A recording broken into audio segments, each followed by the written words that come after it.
There is a mass hysteria right now that somehow Donald Trump is siphoning off Joe Biden's black voters.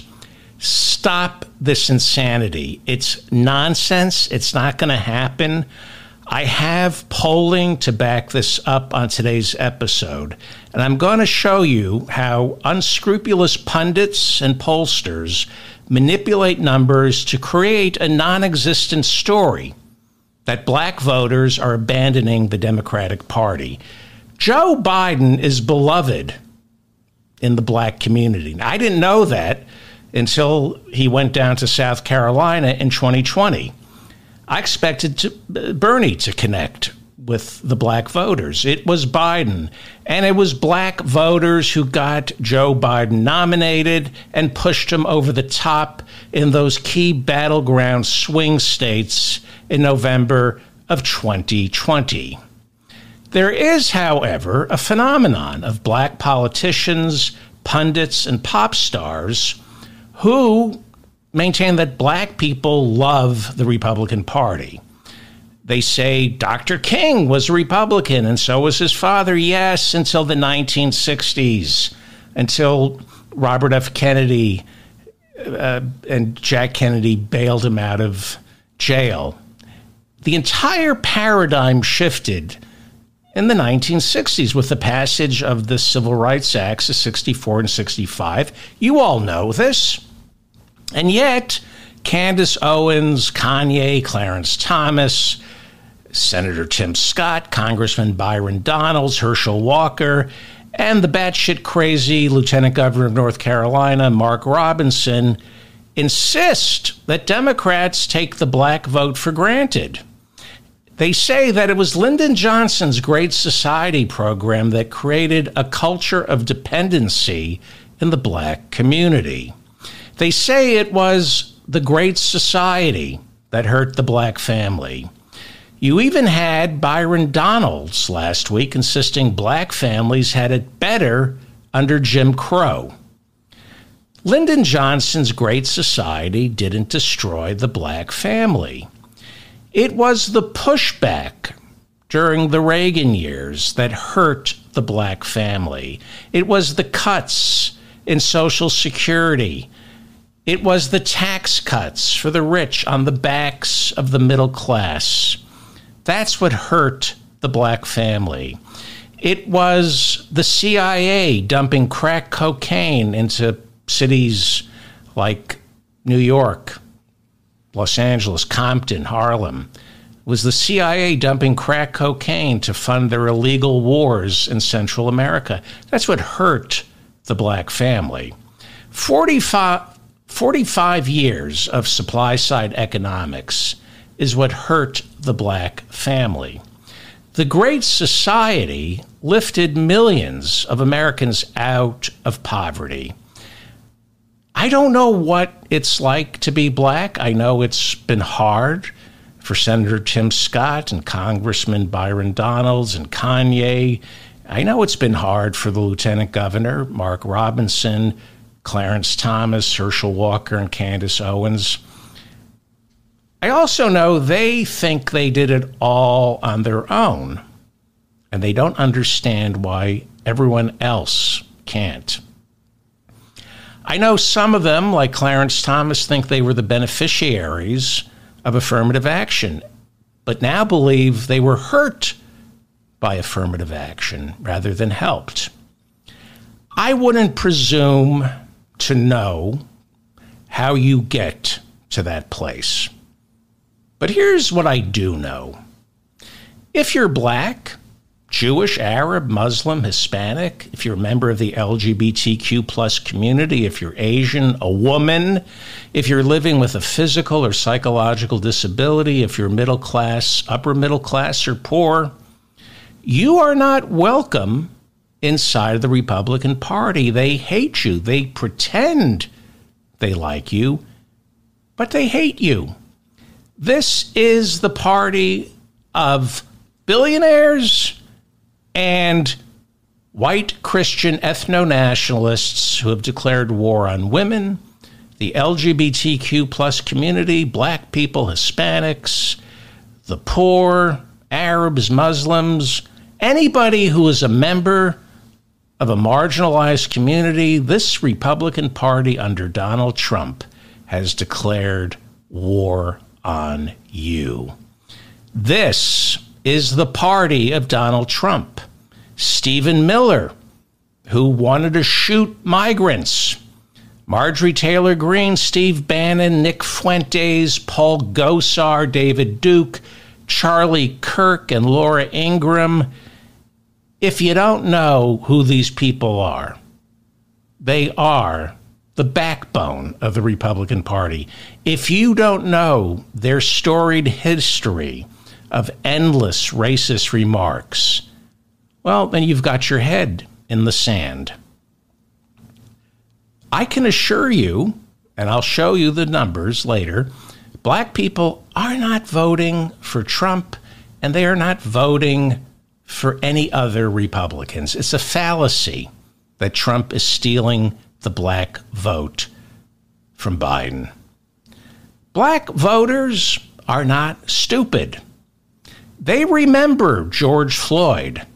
They remember the Black Lives Matter protesters and how Tucker Carlson, the darling of the Republican Party, how Fox News, how everybody in the Republican Party and everyone surrounding Donald Trump, how they all defended Derek Chauvin, as well as Kyle Rittenhouse.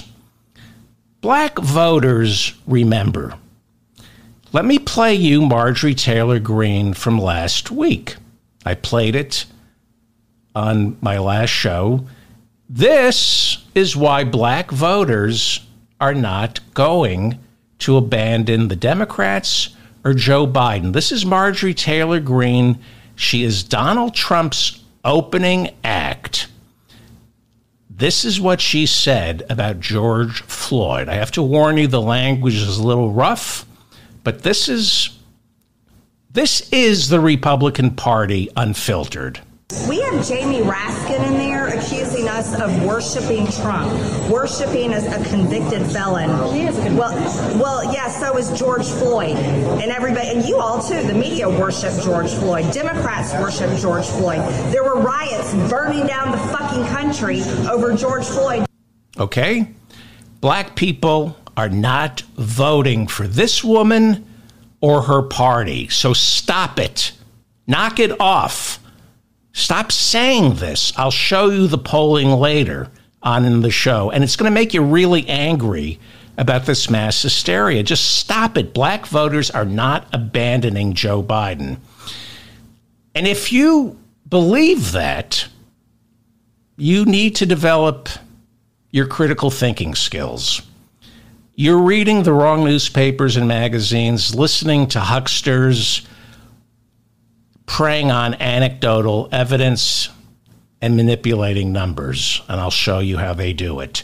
This is the mop-up for June 10th, 2024. I'm David Feldman in New York City. Thank you for finding me. Please like this episode so I remain in your feed, and of course, subscribe to this channel and my newsletter. If you would like a transcript of today's show or previous episodes, please visit shopdavidfeldman.com. The transcripts are free. I'm also giving away a Harvard diploma, and you can buy a Harvard coffee mug. It's misspelled, but who cares? Just go to Shop David Feldman Show and download a free Harvard diploma. And make sure you get your official Trump fart filtration mask. These are very important. He may be coming to a town near you. You don't want your lungs scorched by one of Donald Trump's Big Mac discharges. It's what the pros wear. I've asked people not to do this, but they're buying the chef's apron that says, "I hope you're in the mood for diarrhea." This is not what I'm about. This is not who I want to be. Don't buy this. This is sending me down a very bad road that's going to jeopardize the show. You should not encourage this kind of self-destructive behavior. It's a hostile gesture when you buy junk like this. So knock it off. The chef's apron that says, I hope you're in the mood for diarrhea. Do not buy this. It makes me sick in the head. It makes me think that it gives me bad ideas. So don't do it, please. Don't buy it for July 4th. We have new polling out this morning, good polling. I don't mean good polling for Biden and the Democrats. I mean, it is good for the Democrats and Biden, but it's reliable polling, not bought and paid for polling, like the Republican shill Rasmussen. That poll is paid to create the illusion of Republican momentum. This is polling from YouGov. Now, no polling organization in America comes close to YouGov in terms of quantity and quality. There are 3 other polling units that performed slightly better than YouGov did in 2022's midterms, but it was a razor-thin difference. YouGov was at the top. And when it comes to quantity, nobody comes close to YouGov. YouGov is polling every day. They're building up a reliable database for their subscribers. This is why The Economist and CBS News rely on YouGov. YouGov is the best. So, here's the headline. Biden wins in November. Democrats take back the House, and they keep the Senate. That's the headline. Now, why are they going to keep the Senate? Because every single Republican candidate who's challenging Democratic incumbents has never won an election before and is just plain horrible, which is why they're trailing in the polls. Don't look at how Biden's doing in the swing states. Look at the updraft he's going to get from the Democratic incumbents in the swing states who are running for re-election. In Arizona, Wisconsin, Pennsylvania, Ohio, Montana, Nevada, you have 6 Democratic incumbents running against MAGA Republicans who have never won an election before and are unlikable idiots. You have Carrie Lake, a washed-up anchorwoman in Arizona. And then you have these unattractive financial trolls, hedge fund managers, or owners of car dealerships running in Pennsylvania, Wisconsin, and Ohio.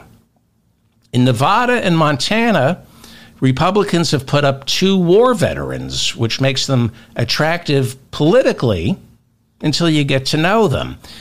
The veteran running in Montana against Testor can't keep his story straight about when and how he was injured. Sometimes he says it was on the battlefield. Sometimes he says it was when he accidentally dropped his gun on a camping trip with his family. In Nevada, Republicans are running another veteran who has tried over and over again to win an election. He can't. None of these Republican candidates in these 6 states, none of these Republican candidates for Senate have ever held elective office. They don't know how to get the vote out.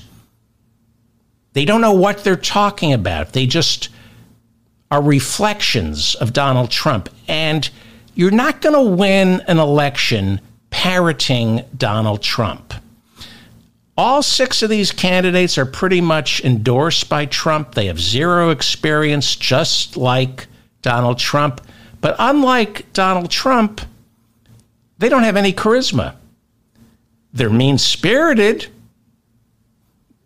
but they're not funny the way Trump is. And it's why they are all losing in the polls, the good polls, even the bad polls. It's why they're going to lose in November.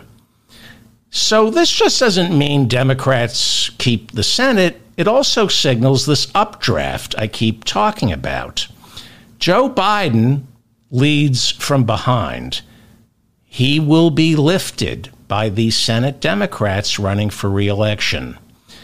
Voters might be lukewarm about Biden, but they're not lukewarm about Casey in Pennsylvania, Baldwin in Wisconsin. And remember, Biden just needs those two states plus Michigan, and is reelected. Okay, new polling from YouGov, straight, fresh from the oven.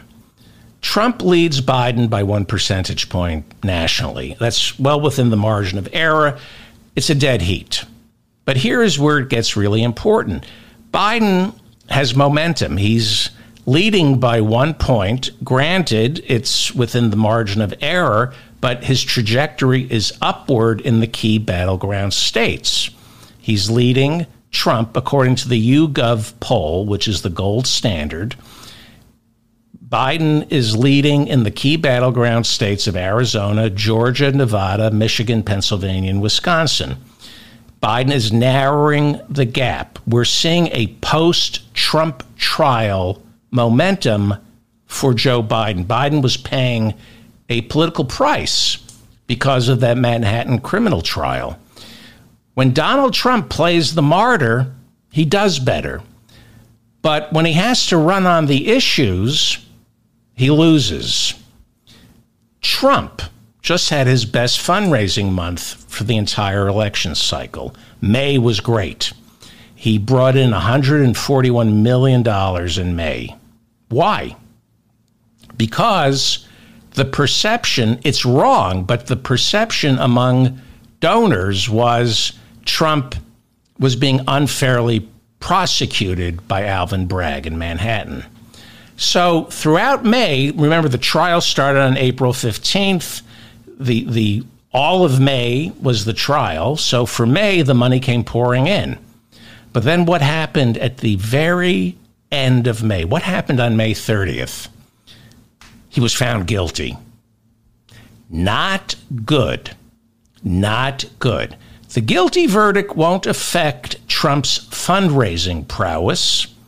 He's moving away from small donors to the big ones. He used to depend only on small donors. This cycle, the small donors are abandoning him. They come to realize whatever they give is going to go towards lawyers or Melania's divorce settlement. So small donors have abandoned Donald Trump. He pivoted and has begun raking in cash as he appeals to the billionaire class. One of the most underreported stories this year is that the Trump tax cuts expire in 2025.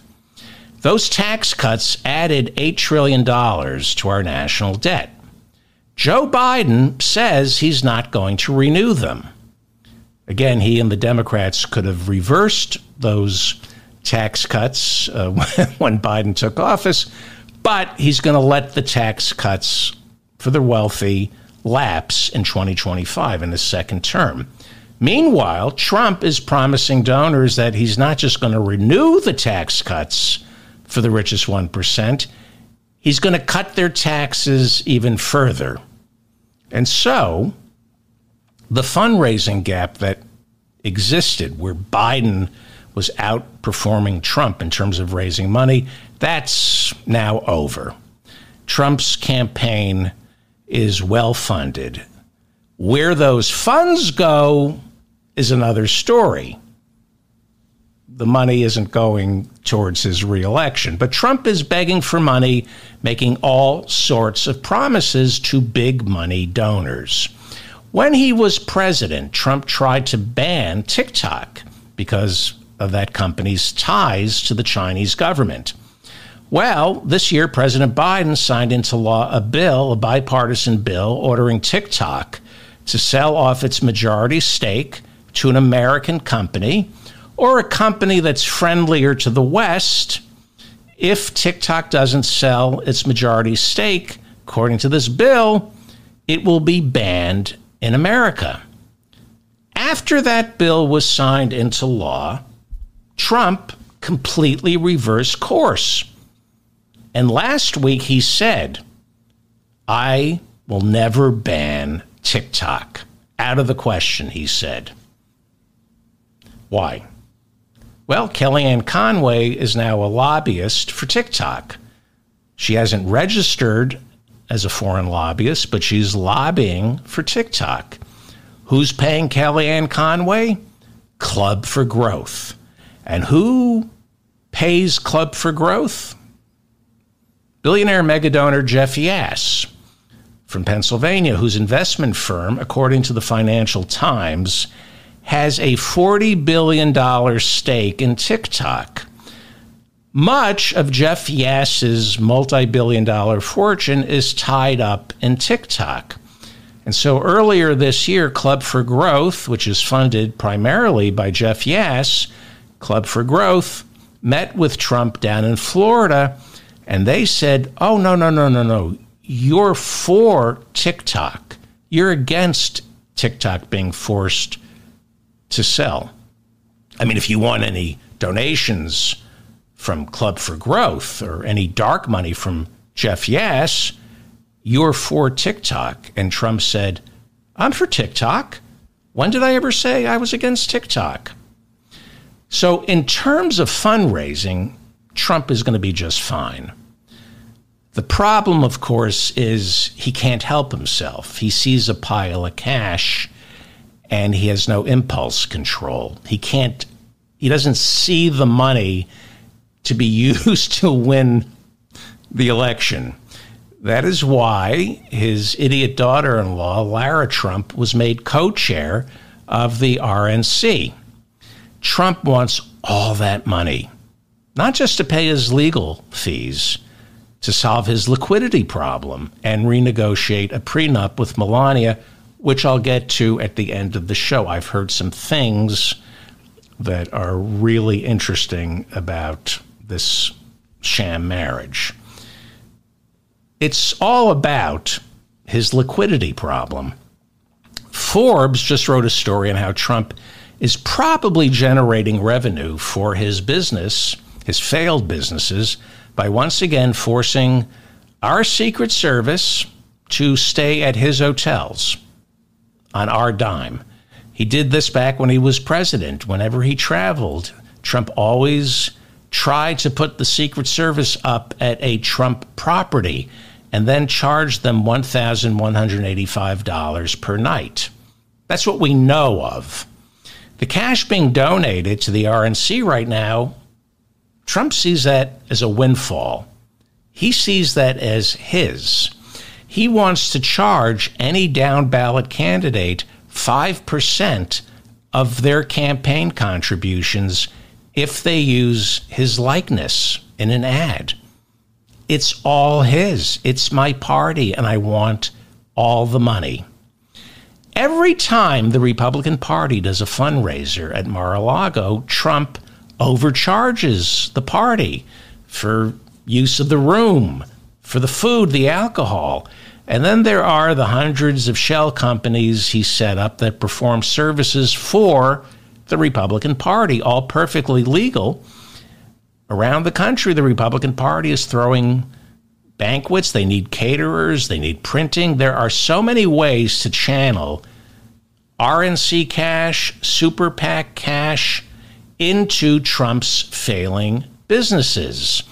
That's why Lara Trump was installed as co-chair, to make sure that the party always chooses to hire one of Trump's shell companies.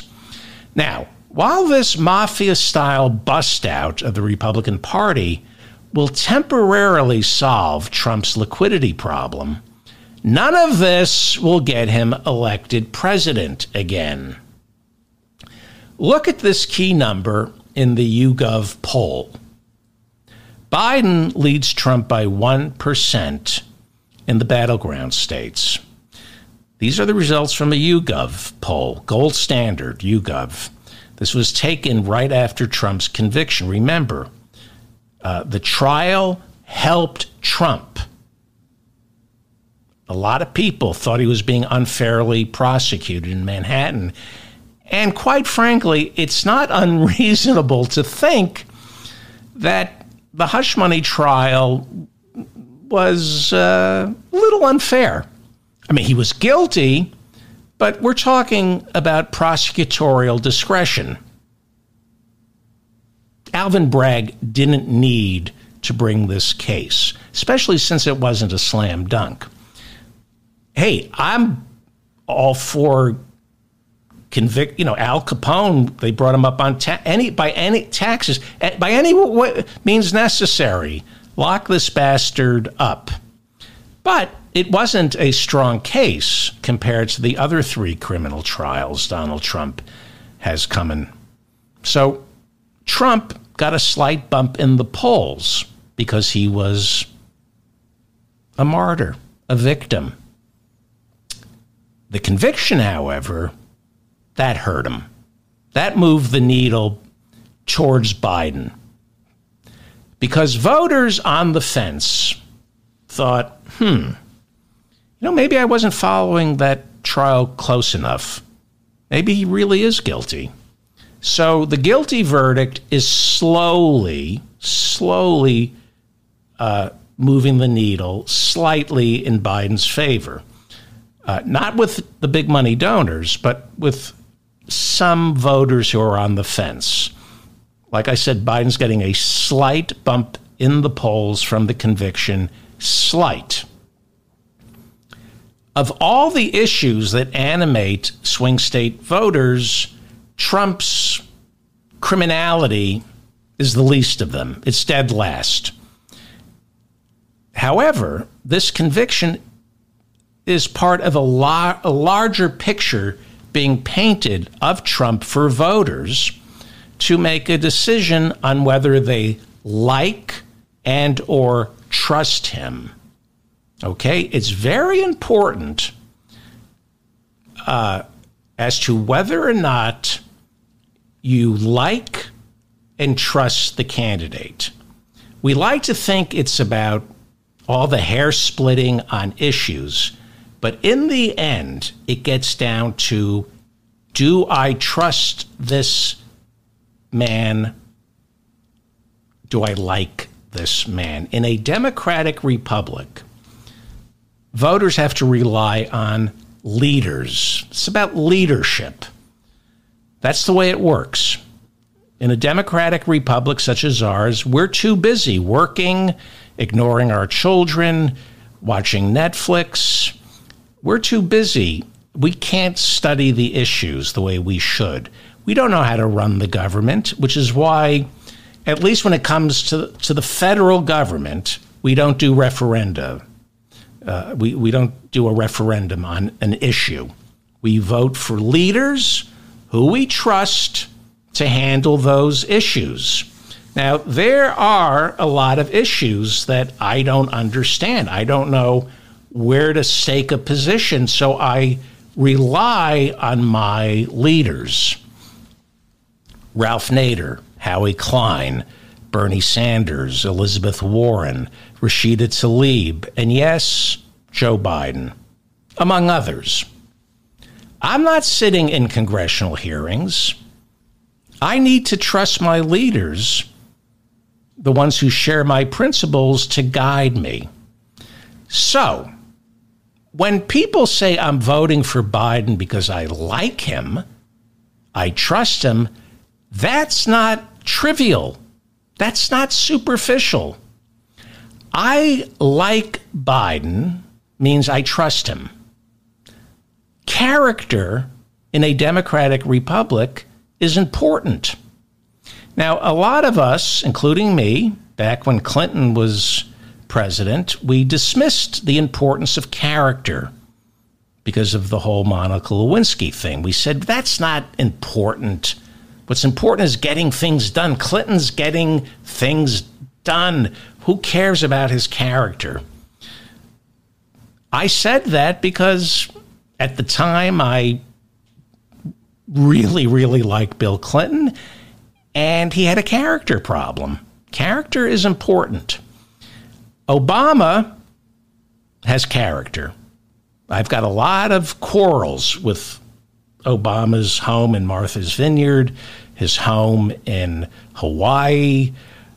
I don't see him marching with the Amazon union or the Starbucks union. I think he spends too much time with Bruce Springsteen and Steven Spielberg. I have a lot of problems with Obama. But I knew who he was. in 2008. He didn't disguise who he was. He was a Harvard-trained corporatist lawyer. We knew that in 2008.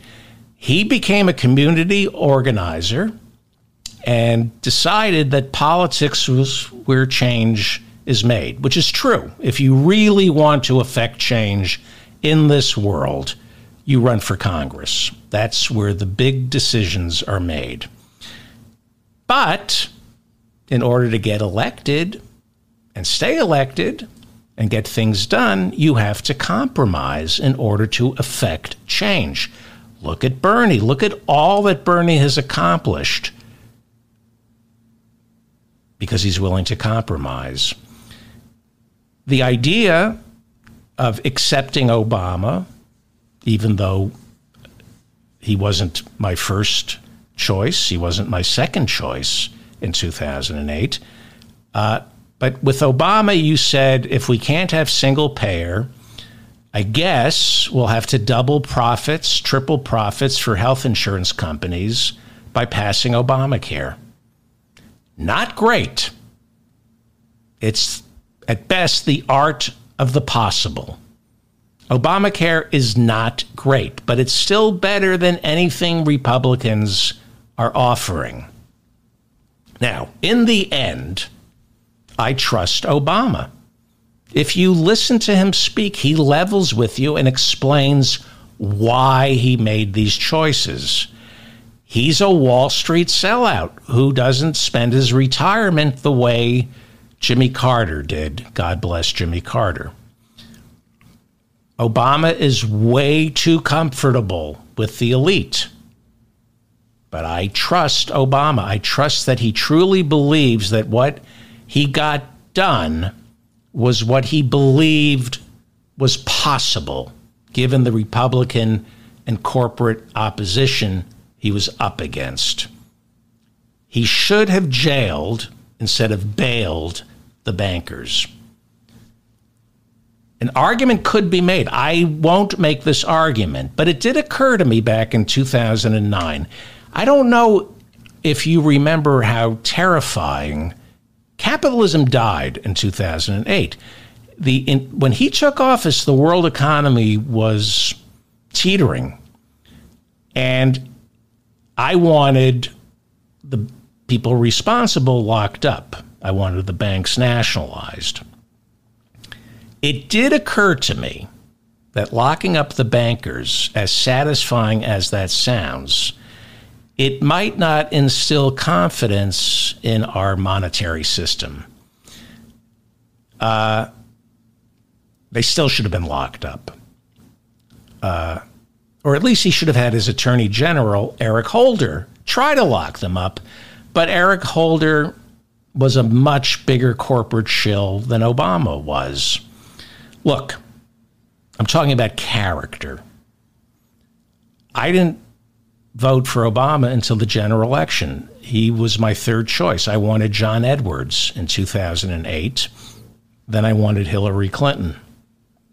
I didn't think we deserved, I remember saying this, I didn't think we deserved Obama. I said Obama was dessert. I said this country has been doing horrible, horrible things in Afghanistan, in Iraq, in New Orleans, to ourselves, to the middle class. We don't deserve Barack Obama. We don't deserve a pat on our back. We deserve somebody like John Edwards, who was talking about the two Americas. John Edwards was really the first, since Reagan, the first Democrat to really push the idea that there are two Americas. He didn't get it. Then my second choice was Hillary. Then it was Obama. So we ended up with Obama. I trust him.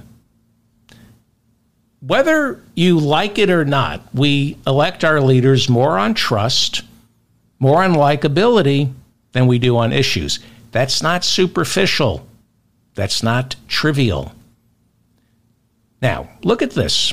In the battleground states, Biden is beginning to pop. He's leading a little within the margin of error, but he's got momentum.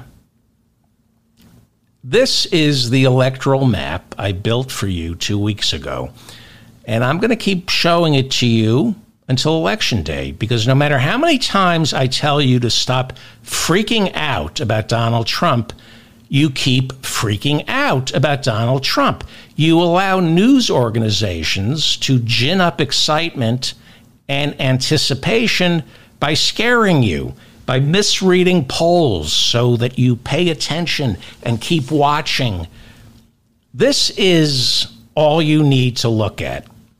Get a screenshot. This is, what I'll do is I will, next to the free Harvard diploma, I'll do a printout of this for you to download and just keep looking at this from now until Election Day. Calm the F down. Michigan, Pennsylvania, and Wisconsin.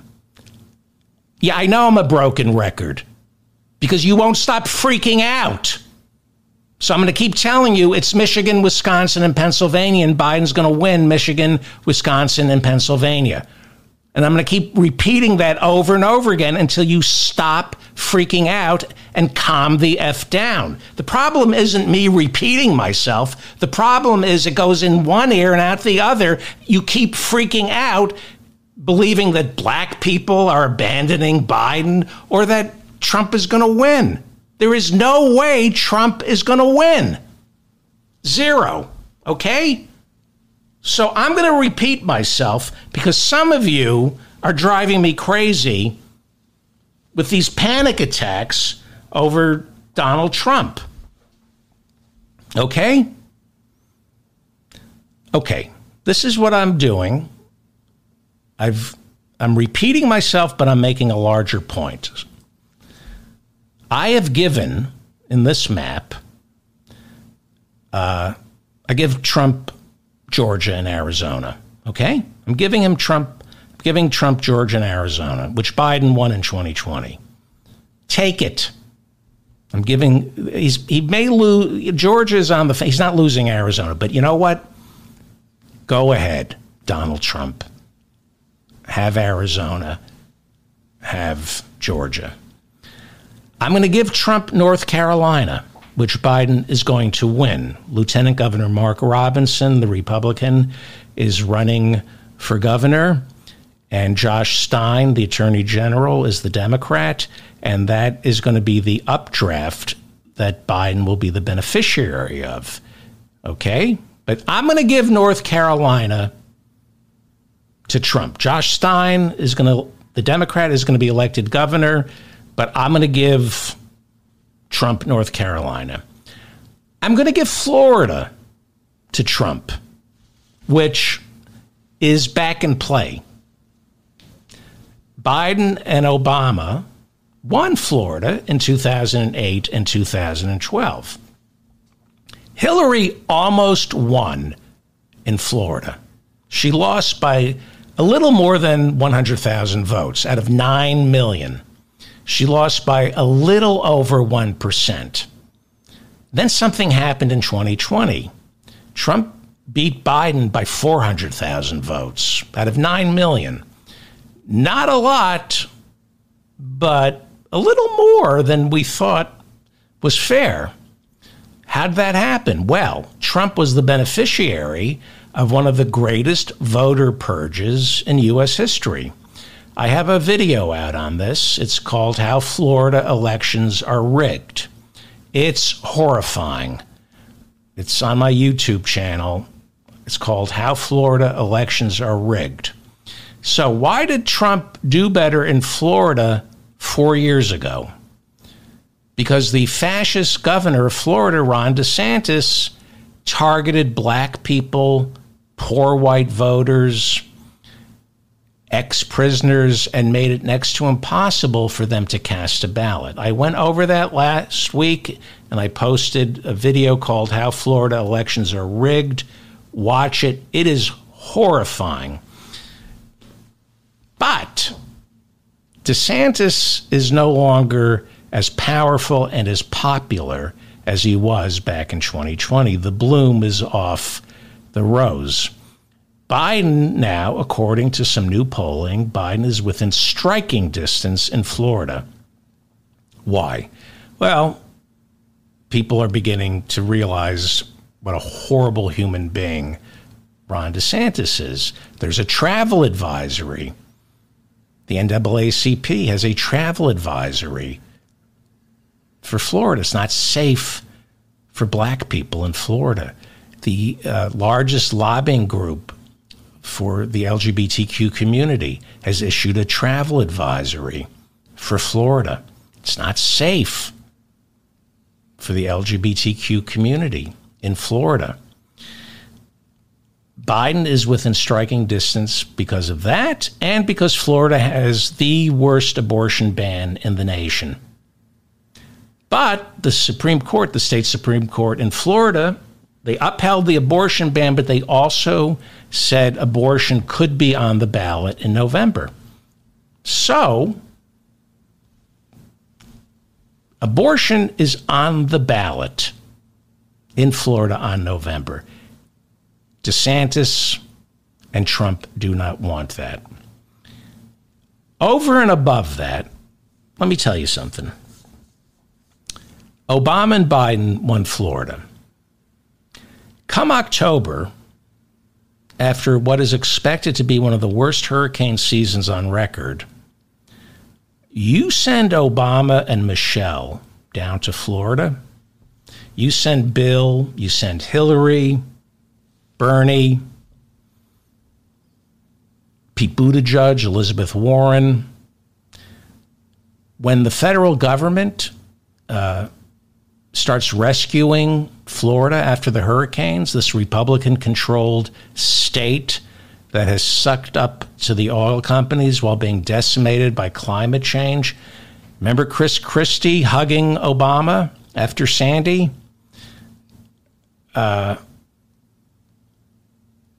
Florida is going to be very much in play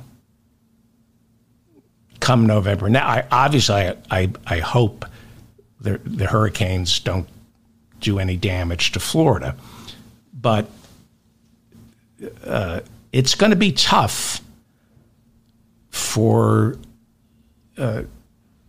Donald Trump to be saying drill, baby, drill in a state that is being decimated by the oil companies. So, all that being said, I'm giving Donald Trump Florida. I'm also going to give him Nevada, even though Hillary and Biden won Nevada. And look at this sea of red. Look at this. Look at this sea of red. All Biden needs is 270. And that's exactly what he gets when he wins Pennsylvania, Wisconsin, and Michigan. Take a screenshot. I'll post this tomorrow on my website so you can use this as a security blanket. Look at that. All those other blue states are set. Okay, Maine, by the way, somebody asked me, why is Maine red? For the same reason there's a speck of blue in Nebraska. They don't have winner take all. So the Maine is mostly rural, and that's the part that Trump wins. But the lion's share of the electoral votes in Maine go to Democrats. You just can't. It's a speck. And then in Nebraska, there's a speck. That's a one electoral vote for Biden. You need 270. Trump gets 268. That's it. Okay? Nothing's changing. California, look at this. Colorado, New Mexico, Virginia, Illinois, New York, Rhode Island, Connecticut. None of those states are going to flip to red. The only states you have to worry about are Minnesota, not Minnesota, Michigan, Pennsylvania, Michigan, and Wisconsin. That's it. Well, voter turnout is the key to all this. Trump has zero updraft. there isn't a single Republican candidate running for Senate or governor who will boost turnout for Trump. If anything, they're going to suppress the turnout. There is not a single culture war issue on the ballot to boost turnout for Trump or the Republicans. Democrats are putting abortion on the ballot in every swing state, either with a referendum or running against a Republican candidate who is beholden to the religious right, and that the religious right will drag the party down with the candidates. The candidates are going to be dragged down by the religious right and abortion. You don't animate the Republican base by getting them to vote against abortion. Those days are over. People are going to get off their asses and vote for reproductive freedom. They did in Kansas. They did in Ohio. This is why in the battleground states, the YouGov poll of registered voters shows Democrats are a little more likely to actually vote than Republicans are in the battleground states. Okay? 87% of registered Democrats say they're going to vote. 86% of Republicans in battleground states say they're going to vote. That's a 1% edge. So this is how you misread a poll, okay? Nationally, Trump has a 12-point lead in enthusiasm, right? It says 90% of Republicans, registered Republicans, say they're definitely going to vote, whereas only 78% of registered Democrats say they will definitely vote. So you would look at that and say, well, I guess there's an enthusiasm gap.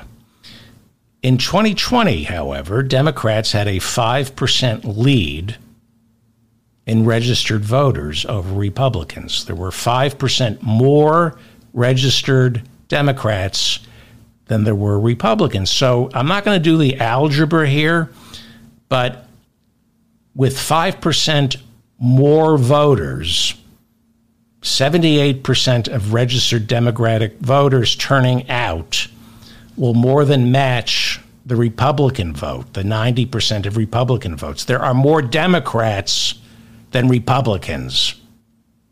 So, yes, nationally, 90% of Republicans are definitely going to vote.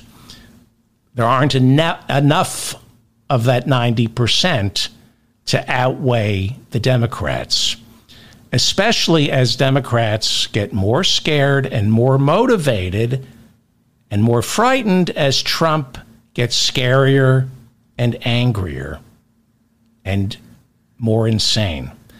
The closer we get to Election Day, the more Trump is losing it. He's saying crazier and crazier things, talking about revenge, suggesting he'd like dictatorial powers. He's promising to pardon the January 6 protesters, as he calls them. And he keeps threatening violence, warning he can't control his supporters. January 6 is not a distant memory. One of the issues that's gaining traction among swing state voters is the future of our democracy. That is moving up. More swing state voters are concerned about democracy. Why? Why would they be concerned about democracy? It's a sign that these voters are beginning to realize the economy is much better. And when the economy is better, it frees voters up to worry about loftier issues like democracy. First, you worry about rent, food. Then you worry about loftier issues like the future of our democracy. The fact that the future of our democracy is beginning to move up in the swing states as an issue suggests that those voters are a little more content economically. Trump has moved himself further and further to the right. He's tried to be a moderate when it comes to abortion. He's failing at that. You know, he did get Arizona to overturn its 1864 abortion ban. And he succeeded in making sure that Mike Johnson doesn't try to pass a national 15-week abortion ban. He's selling his position on abortion as a states' rights issue, which is the only thing he can do. But it's not good enough because he's pissing off the evangelical vote. So he's got to cater to the evangelicals. And when he caters to the evangelicals, they drag him down. Next week, he's scheduled to speak before the Danbury Institute. The Danbury Institute is as far right as you can get. Homophobic. They say they will not rest until abortion is eradicated entirely. No exceptions. This is not how you win elections, speaking to groups like this. This is not how you win over suburban women in the swing states. But Trump needs these deeply disturbed, crazy evangelicals. So he's got to cater to them. He's threading a needle that can't be threaded. Threaded, throtted. So, in order to keep you interested in this race, journalists, most, are committing the sin of omission. We keep hearing about Biden's unpopularity. We keep hearing how Biden is disliked, and we've never seen a president whose approval rating is this low. Well, the sin of omission is Biden's unpopularity is part of a larger trend where everyone and everything in America is despised.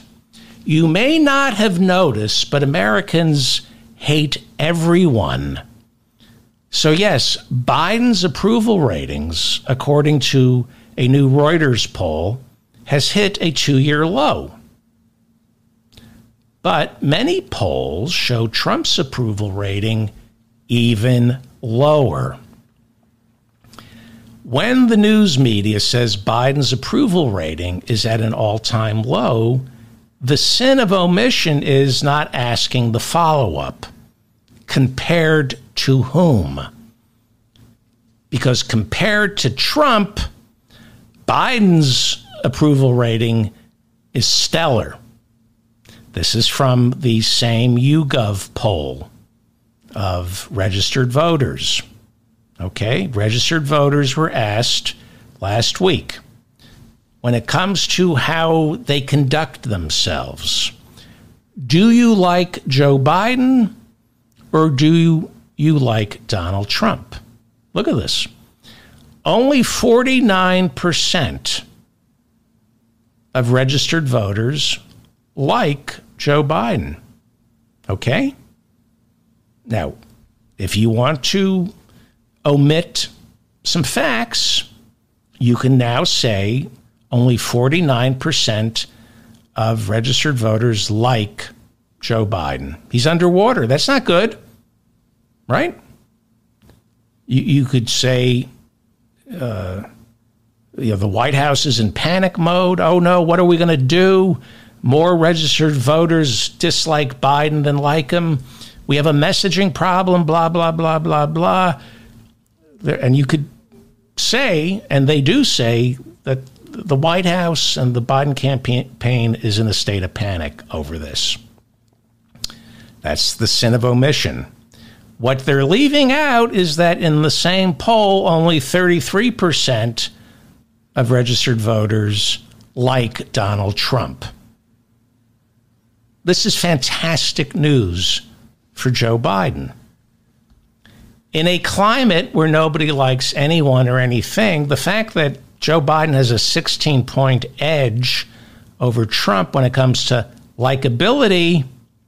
Well, right there is the election, because elections are about trust and likability. This is a democratic republic. We don't vote on issues. We think we vote on issues. We vote for candidates we like, because wrapped up in likability is an entire suite of factors, from trust to where they stand on abortion, guns, Gaza, to how they conduct their personal lives, and whether they're corrupt or honest. That's what likability means. And likability is what this entire election is about. Okay? But let me show you this poll, because, I make mistakes reading polls. I don't always get it right. But again, same question, different version of the question. Do you dislike Joe Biden? Do you dislike Donald Trump? Joe Biden, 51% say they dislike him. 67% of registered voters dislike Donald Trump. Right there is the election. Right there is the election. Trump is running as an incumbent. He's a known quantity. In 2016, he wasn't likable, but people liked him because he wasn't likable. He played the heel. But after 9 years of his garbage, he's become even more unlikable, and now people don't like him because he's unlikable. Nobody finds his unlikability likable. We don't like him, period. He has a 16% deficit when it comes to likability. That's the election. Incumbents don't get reelected when the American people don't like them. That's why he lost to Joe Biden by 7 million votes. And it's why he's going to lose in November again, but this time by even more. Nobody likes Donald Trump. They're afraid of him, but nobody likes him. Melania hates him. Ivanka hates him. His children hate him. Mike Pence hates him. And he's a convicted felon. Period. Full stop. And now all the criminal trials have been delayed until after Election Day. That means he can't play the victim card. Now he has to run on his record. He has to run on his 4 years as president and his vision for America. He has to defend those 4 indefensible years. He has to stack up his record as president versus Joe Biden's. He's got to tell the American people a story about his vision for America, not a pretty one, not a pretty one. And he's got to get the American people to like and trust him. And that's never going to happen. The American people are never going to trust him or the down ballot candidates he's endorsed, which is why he's going to lose. The Republicans are going to lose the House, and the Democrats are going to keep the Senate. You know, a year from now, I'm using my Trump fart filtration mask. A year from now, when Joe Biden is in his second term, and I'm no longer calling him the most consequential president since FDR, that happens to be true, but that's not saying much. A year from now, when I will pivot further to the left and stop being protective of Joe Biden, and I'll stop defending the Democrats, a year from now, in Joe Biden's second term, I'll be calling for heads on sticks within my own party. And a year from now, I'm going to say, of course Joe Biden beat Trump. A one-eyed rat could have beaten Donald Trump. How could Biden not have beaten a twice impeached, convicted felon, adjudicated rapist, who was the only president since Herbert Hoover to have left office with fewer jobs than when he began? And he crapped the bed on COVID, killing 1 million Americans. Of course, Joe Biden beat Trump. That's what I'm going to be saying a year from now. Right now, I'm all in on Joe Biden. 100%. Better president, maybe, than LBJ. LBJ, got the Great Society that was, pretty big, but Vietnam erases a lot of that. So Joe Biden will go down in history as the most transformative president since FDR. These bills weren't named like Medicare or Social Security. The bills that Biden passed fly under the radar. He's playing a game of inches, but it all adds up. But for me, it's not enough. I want free health care, free tuition at all public universities. I want universal preschool. I want to tax billionaires out of existence. So a year from now, I'm not going to be pleasant. Anyway, Trump can't run on his record. He can only run on lies. That's all he's got. Here is Donald Trump speaking to reporters at Trump Tower after his conviction. Here he is deflecting and distracting and lying. Our country's in serious trouble. We owe $36 trillion. Yes, and $8 trillion of that is because of your tax cuts that you gave to the very rich, which you plan to renew and make even deeper if you somehow make it back into the Oval Office. When Trump left office, the balls on this liar to complain about the debt. When Trump left office, roughly 1/4 of our entire national debt was because of those tax cuts for the rich. And then because he crapped the bed on COVID, the Congress had to spend trillions because we had to prop up the economy. Conservatively speaking, between his tax cuts for the rich and COVID spending, Donald Trump is personally responsible for 1/3 of America's entire national debt. No president has ever racked up this much debt as Donald Trump did. And, of course, he famously called himself the king of debt when he was a businessman. He was the king of debt. Please continue. Our country's in very bad shape. Okay. That's a lie.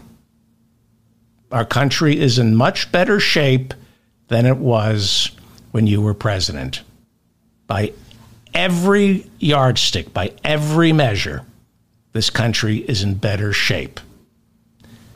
Trump gets away with these lies because they're fast, furious.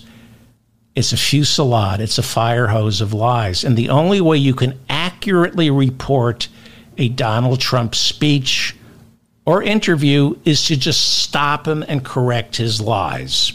Because all he does is lie. But the media, you can't correct him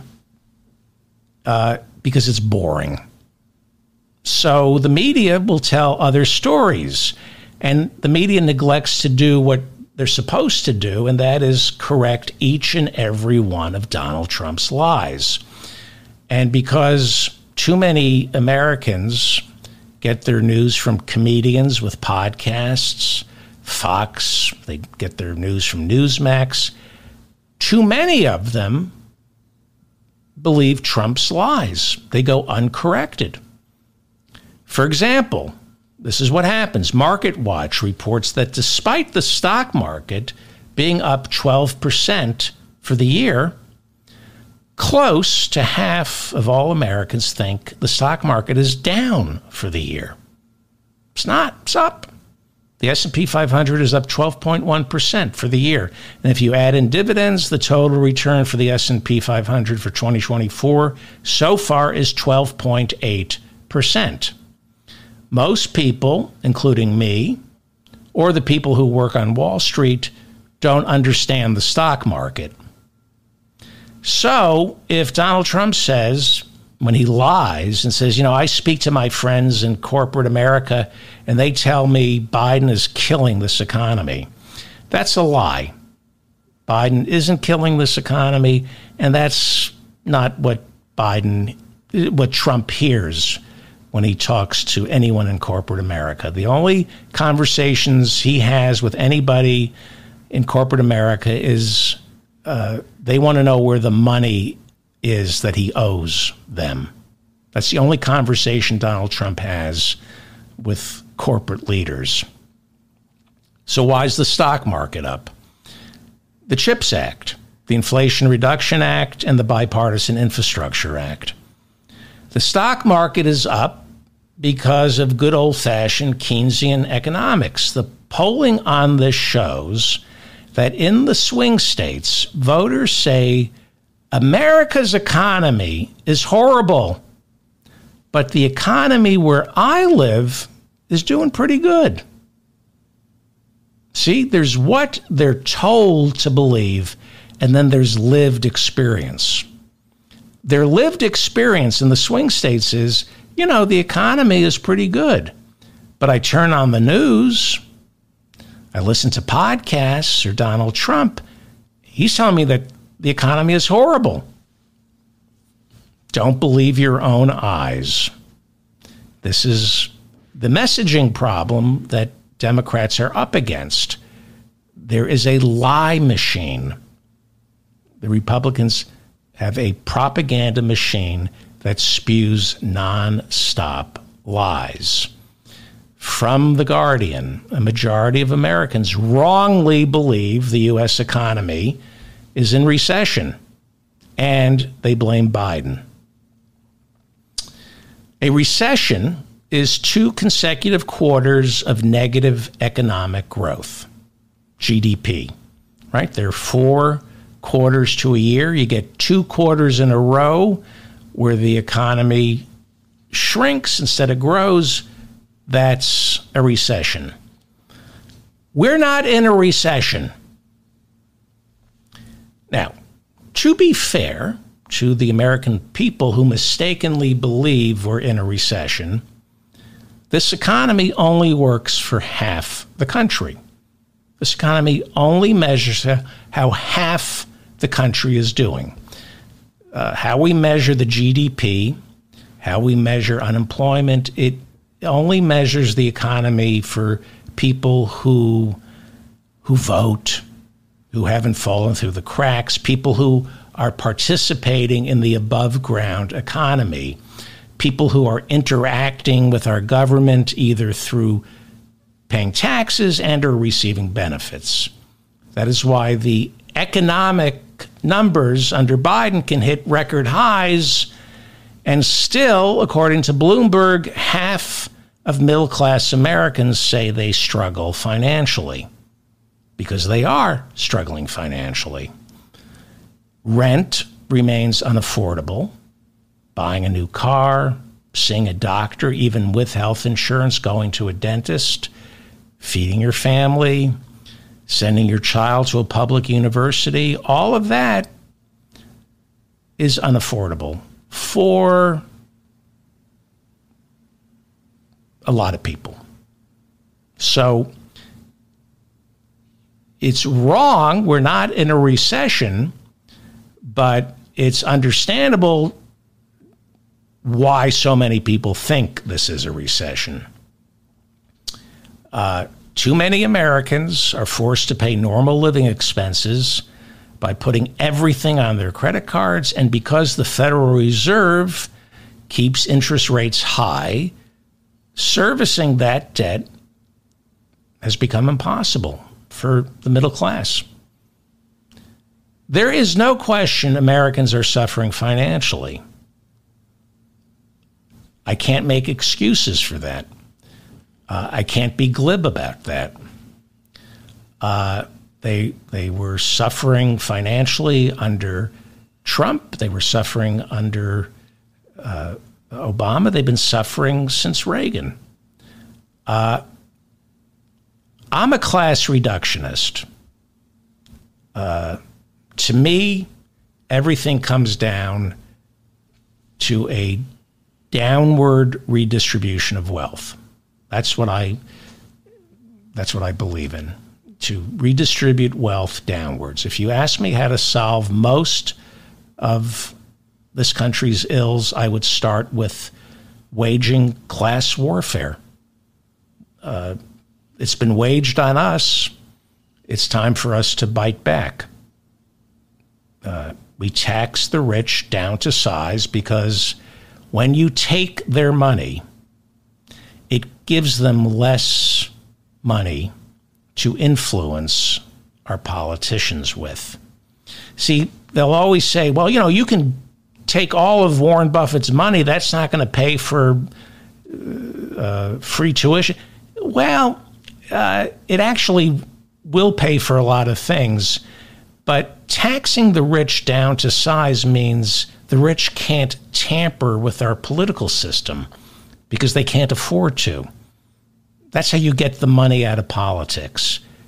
You get the money out of the hands of the billionaire class. This is why I voted for Bernie and not Biden. And by the way, I don't have a problem with money or people doing well. I want everybody to do well. I want everybody to be able to take a vacation. I want everybody to be able to afford to go to the theater, see a movie, go out to dinner.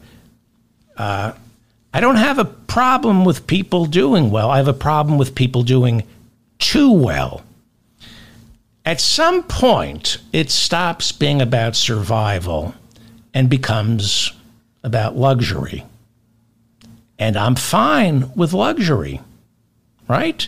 This is why earlier I said swing state voters are beginning to worry about democracy. That's a luxury.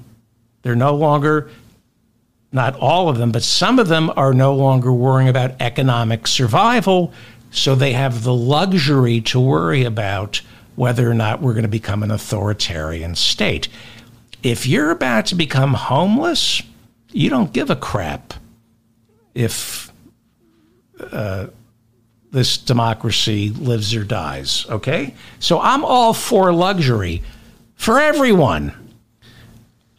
So when you see these billionaires turning work and competition into this game, how much can I earn? I'm fine with that. I understand a lot of sexually dysfunctional men can only take the measure of themselves by how much they earn each year. I get that. Go ahead. Earn as much as you want.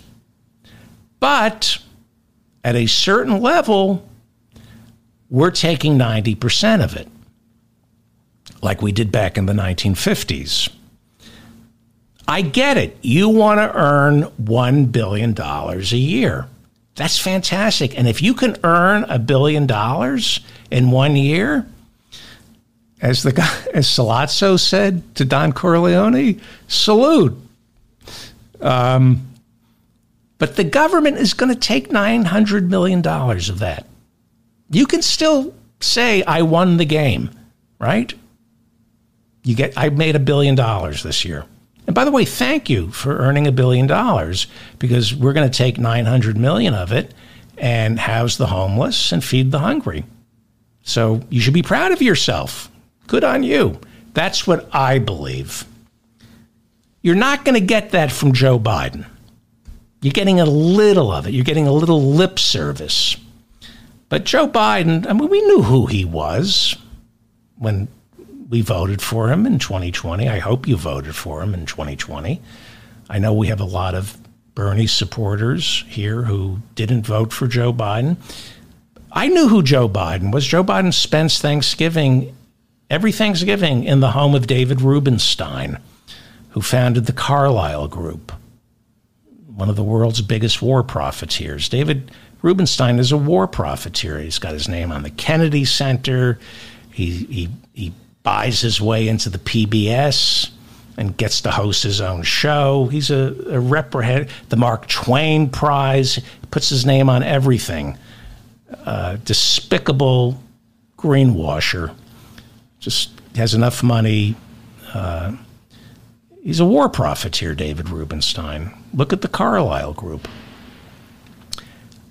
Joe Biden spends Thanksgiving in David Rubenstein's home.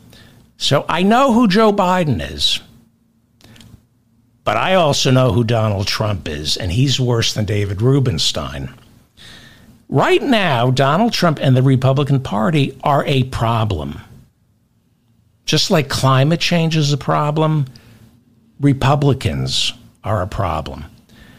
Partly caused by the Democrats, partly because under Clinton, right, they pivoted away from unions and the middle class and sucked on the teat of Wall Street, and that they no longer represented the workers, and so the workers turned to phony populism like what the Republicans are offering through Donald Trump.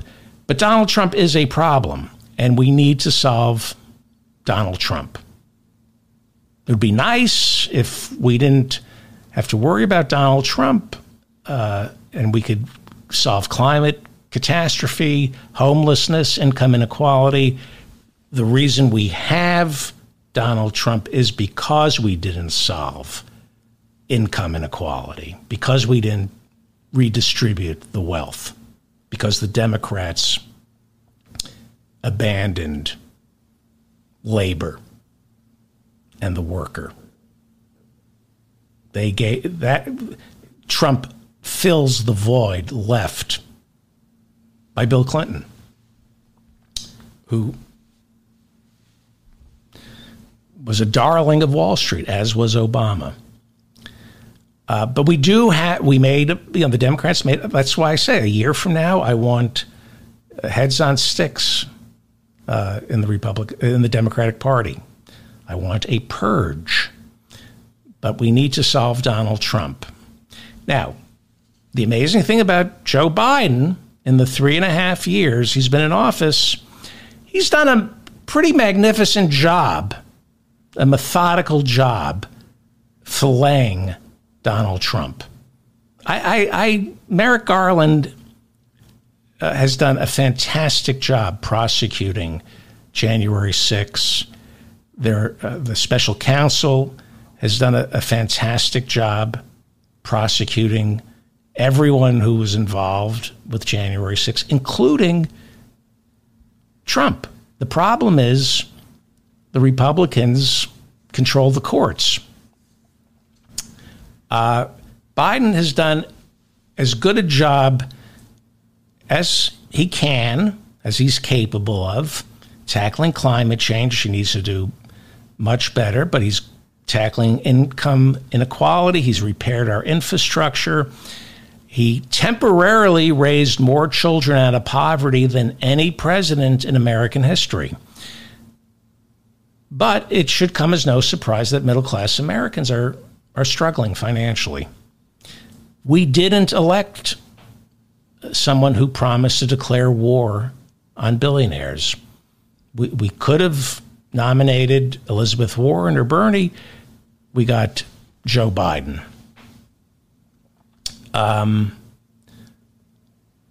Now, with all the problems we have, the economy has never been better. One of the reasons interest rates remain so high is because Joe Biden continues this winning streak, creating more jobs than any president in U.S. history. Jerome Powell over at the Fed is keeping interest rates high because the Fed believes full employment, which we have now, is inflationary. Full employment is when the unemployment rate hits 4% or below. We're there. This is what Humphrey Hawkins wanted, the Humphrey Hawkins bill. 4% unemployment or lower. We got that.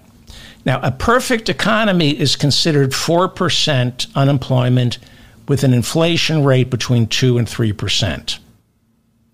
What we've got right now is the economy is growing, people are working, prices, inflation is rising, but at a slower rate than the economy and wages. Of course, the problem with this economy growing is if it keeps growing at this pace, our planet will suffocate and we will all die. But that's for another discussion. We need another set of yardsticks to measure the well-being of our economy. We need new yardsticks to define economic growth. As Robert F. Kennedy Jr.'s father famously said, the GDP measures everything except that which makes life worth living. Well, the May jobs report came in, and it was another blowout, defying all expectations and making it really difficult for Maria Bartiromo over at Fox News to spin this as a bad thing. The rap, the lie about Biden's record job growth has been the jobs are only being created in the public sector, not the private sector. That's what Republicans love to say. Oh, this job growth, it's just government jobs. That's a lie. The rap against Biden's record job growth has been that record job growth is inflationary. And that's what's keeping interest rates high. That's a lie. And who would want to believe a recession is good for the economy? Republicans. You know, the last time, I think when the March job numbers came out, Maria Bartiromo tried to spin it as, well, this economy's running too hot. This means the Fed is never going to lower interest rates. Republicans like recessions. At least the people who run the Republican Party love recessions because, well, people are unemployed, so they're desperate.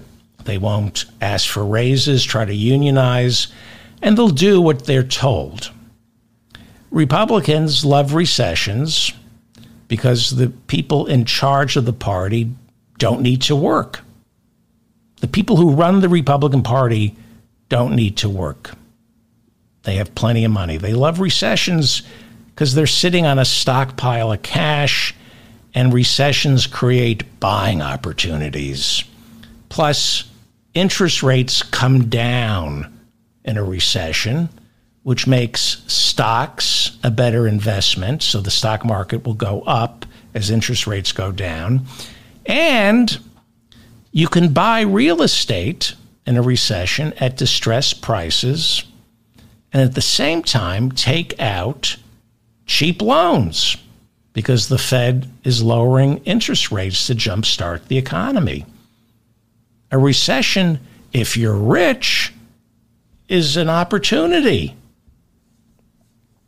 Anyway, the other argument against Biden's explosive job growth is that wages aren't keeping pace with inflation.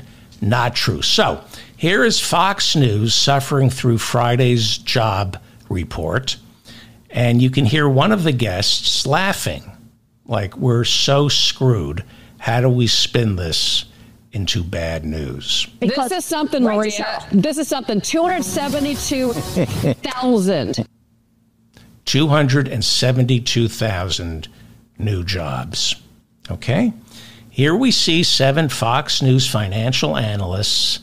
Look at them. They're trying to figure out how to make this look bad. Go ahead. 272,000. Everybody, the estimate was 185,000. And by the way, that blows even the top of the range from economists going in. The range was 120 to 258, and we came in at 272. We came in at 272,000 new jobs. Some were predicting it would be as low as 120,000 new jobs. Instead, it was more than double. 272,000 new jobs. And you look at these 7 panelists, these are all money people. They love money.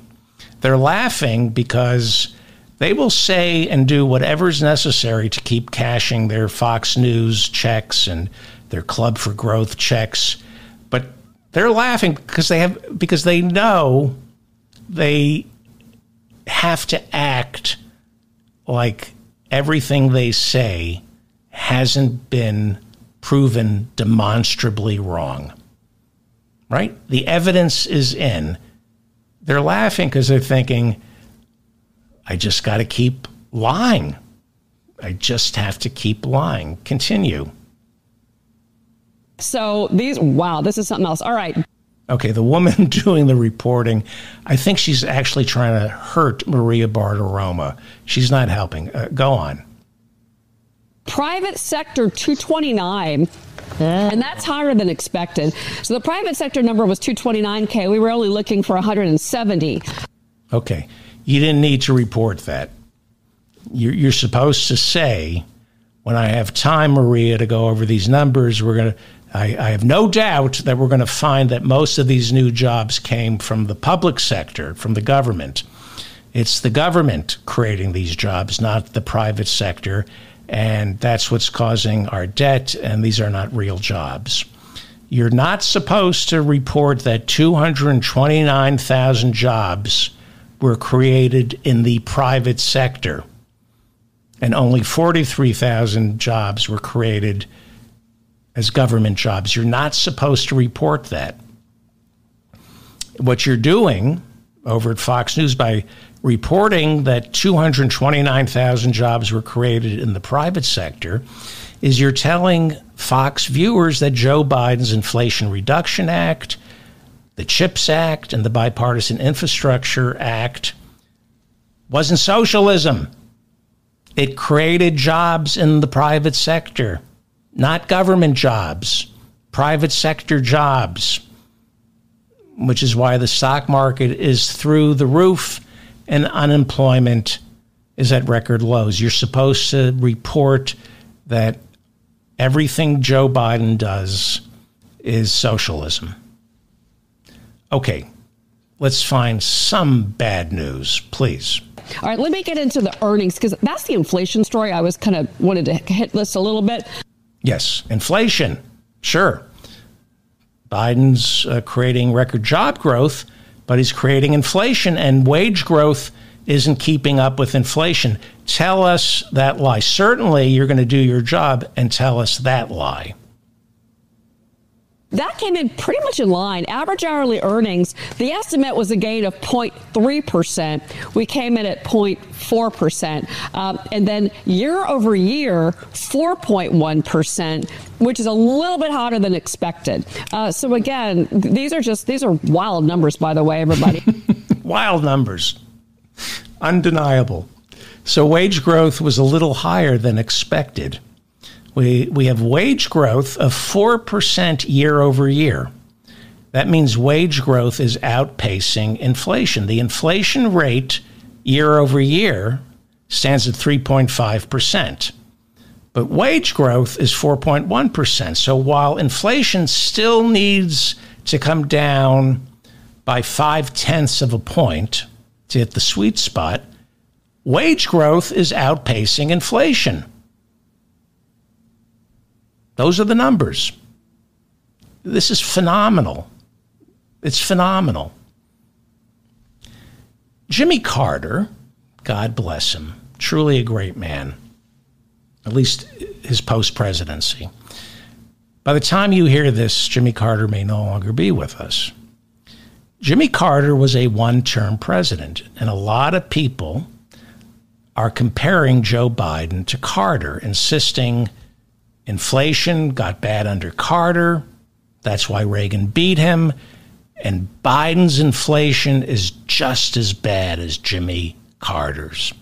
You might have heard that. At least the Republicans like to say that Biden's going to be a one-term president, just like Jimmy Carter, because of inflation. Inflation right now is 3.5%. In 1980, when Carter was running for re-election, inflation almost touched 15%.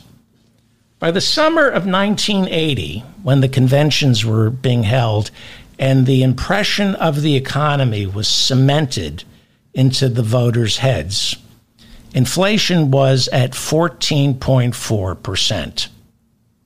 All right? That's 1980.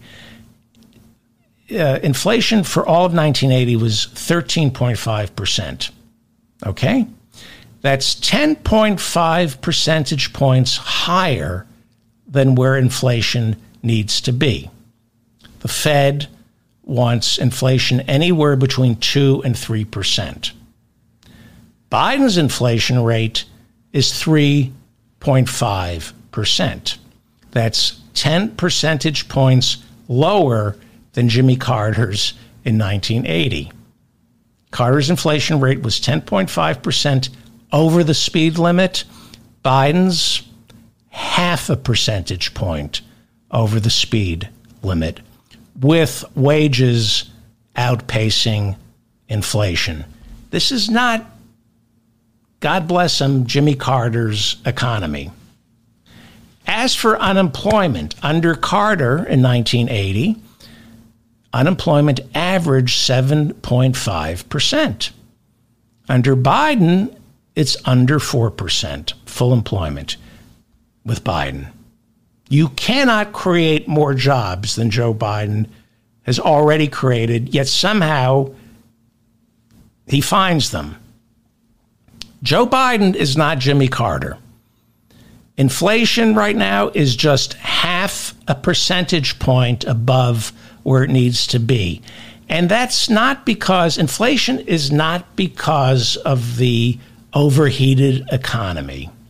We are now learning it's caused by greedflation. Companies are raising prices. Why? Because less competition, deregulation. Companies are buying up the competition. And when there's no competition, there's no place for consumers to go. This inflation is not being caused by supply chain issues or an overheated economy. It's caused by what is called pricing power. When you are the only game in town, you can charge whatever you want. Now, the stock market is getting smaller. There are fewer companies being traded on the stock exchange. In 1996, there were 7,300 publicly traded stocks. Now there are 4,300. Where did they all go? We have fewer publicly traded companies. Where did they all go? Well, private equity bought a lot of these companies and took them private.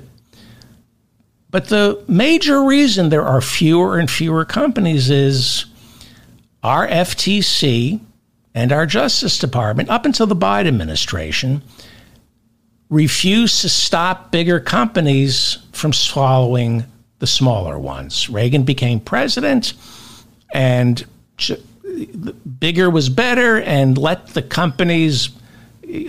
companies buy out the smaller ones. The Justice Department's policy was they wouldn't block a merger unless it affected consumer choices, unless it caused prices to rise.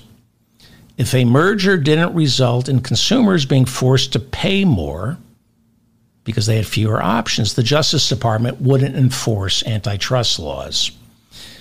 So these corporations, with their high-priced lawyers, they convinced the Justice Department not to prosecute. And so the Justice Department allowed the AT&T merger, and then the other AT&T merger, and then the other AT&T merger. They allowed the hospital merger, and then the next hospital merger. They allowed the cable companies to merge. They allowed Disney to buy Fox. And they said it won't affect the consumer. It's not going to cause prices to rise. It's perfectly fine. That's a lie. You know that's a lie. Our cable bills went up. Our phone bills went up. Our medical bills went up. Cost of going to a movie went up. And now, with all this consolidation of these companies, they get to charge whatever they want.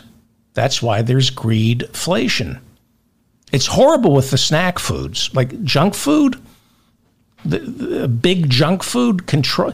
It's only a couple of companies that control big junk. I'm not going to go there. But now Biden's FTC and his Justice Department, they're trying to block, or at least try to sue to block these mergers. But the FTC and the Justice Department are going before way too many judges who have been appointed by Donald Trump. So the problem is greedflation, and greedflation is caused by pricing power that flows from companies being allowed to merge. This is not Jimmy Carter's economy. God bless him. In 1980, Reagan was able to win because we were in a slight recession in 1980. In 1980, there were 2 quarters. I think it was the first 2 quarters of 1980. When it was revised, it revealed a slight recession. In 78, Carter's second year in office, the economy grew at 5.5%, which is impressive. The next year, 1979, inflation got worse and the economy grew at a little more than 3%. Not a recession, but it suggested the economy was slowing down. And then in 1980, when Carter ran for re-election against Reagan, inflation almost hit 15%, and the economy shrank by a little more than 0.2 percentage point. That was enough to convince the American people Reagan will make things better. Reagan took office in 1981. By 1982, his recession was the worst recession since the Korean War. The economy shrank by nearly 2% with his recession. A recession is defined as 2 consecutive quarters of negative growth. This is our nation's GDP. This is our economy, quarter by quarter, going back to 2009 when Obama took office. And this goes all the way up to the final year of Trump's presidency. And you can see Obama's first quarter, we're still in a recession coming off the financial crisis where capitalism died because George W. Bush refused to regulate Wall Street. Obama, over an 8-year period, turns the economy around. Not great growth because his stimulus package came in under $1 trillion. It's way too small, but there was no recession under Barack Obama. He had 2 bad quarters over an 8-year period. He left Trump with a solid economy. Not great, but solid. And then you see Trump becomes president and the economy chugs along, but it begins to slow, right? Trump never gets the highs, the growth that Obama got. And you can see in the last couple of quarters, it begins to slow. And then 2020 comes around and we get the worst economic plunge since the Great Depression. The nation's GDP dropped more than 30%. Okay? So look at that. So Trump's economy, the 4 years, he never hit the highs that Obama did, and he was slowing down, right? He juiced the economy in 2017 with the tax cuts. You see those 2 quarters? And that's just a sugar high from the tax cuts for the wealthy, and then it just goes down and down and down. Couple of 1 or 2 quarters pop, but it was trending downward. And then, of course, COVID and disaster. Completely tanked under Trump. And 1 million people died from COVID because he crapped the bed. No country, one of my listeners wrote to me in the comments section, and I forgot to mention this, so thank you to the listener who reminded me of this. No country had more deaths per capita or total deaths from COVID than the United States. Because Donald Trump didn't know how to mobilize the economy, the government. He couldn't get equipment where it was needed. Again, this is a fact. Under Donald Trump, America handled COVID worse than any industrialized nation, worse than Italy. Remember how bad things were in Italy? We ended up doing worse. More total deaths and more deaths per capita because Trump is an idiot and the economy plunged. And then we see, what do we see here at the very end, the last quarter of his presidency? The economy grows by more than 30%. But how can the economy grow by more than 30% if it's been shut down? Trillions upon trillions of dollars in government spending pumped into the economy to keep it afloat. So, when Donald Trump says, our country's in serious trouble, we owe $36 trillion. Of the $36 trillion, as I said earlier, 8 is from Trump's tax cuts for the rich, and then tack on a couple of $1 trillion spent to keep the economy going during COVID. And it's safe to say that by the time Joe Biden took office, Donald Trump, in just 4 years, created 1/3 of our entire national debt. No president created as much debt as Donald Trump, which is why the only way he can run is by lying. This is Biden's economy. And looks like we had a recession in 2022. I can't tell if that's the end of 2021. No, I think that's the start of 2022. We had a slight recession. Nobody noticed it, but it's been full steam ahead. Now, I know this is boring. I know I lost my listeners. I don't know who's left. I know it's boring. This isn't about, I'm sorry, it's not about Trump having unprotected sex with a porn star right after his wife gave birth to their son. And that is important. Character, like I said, counts. Trump has no character. He's a liar.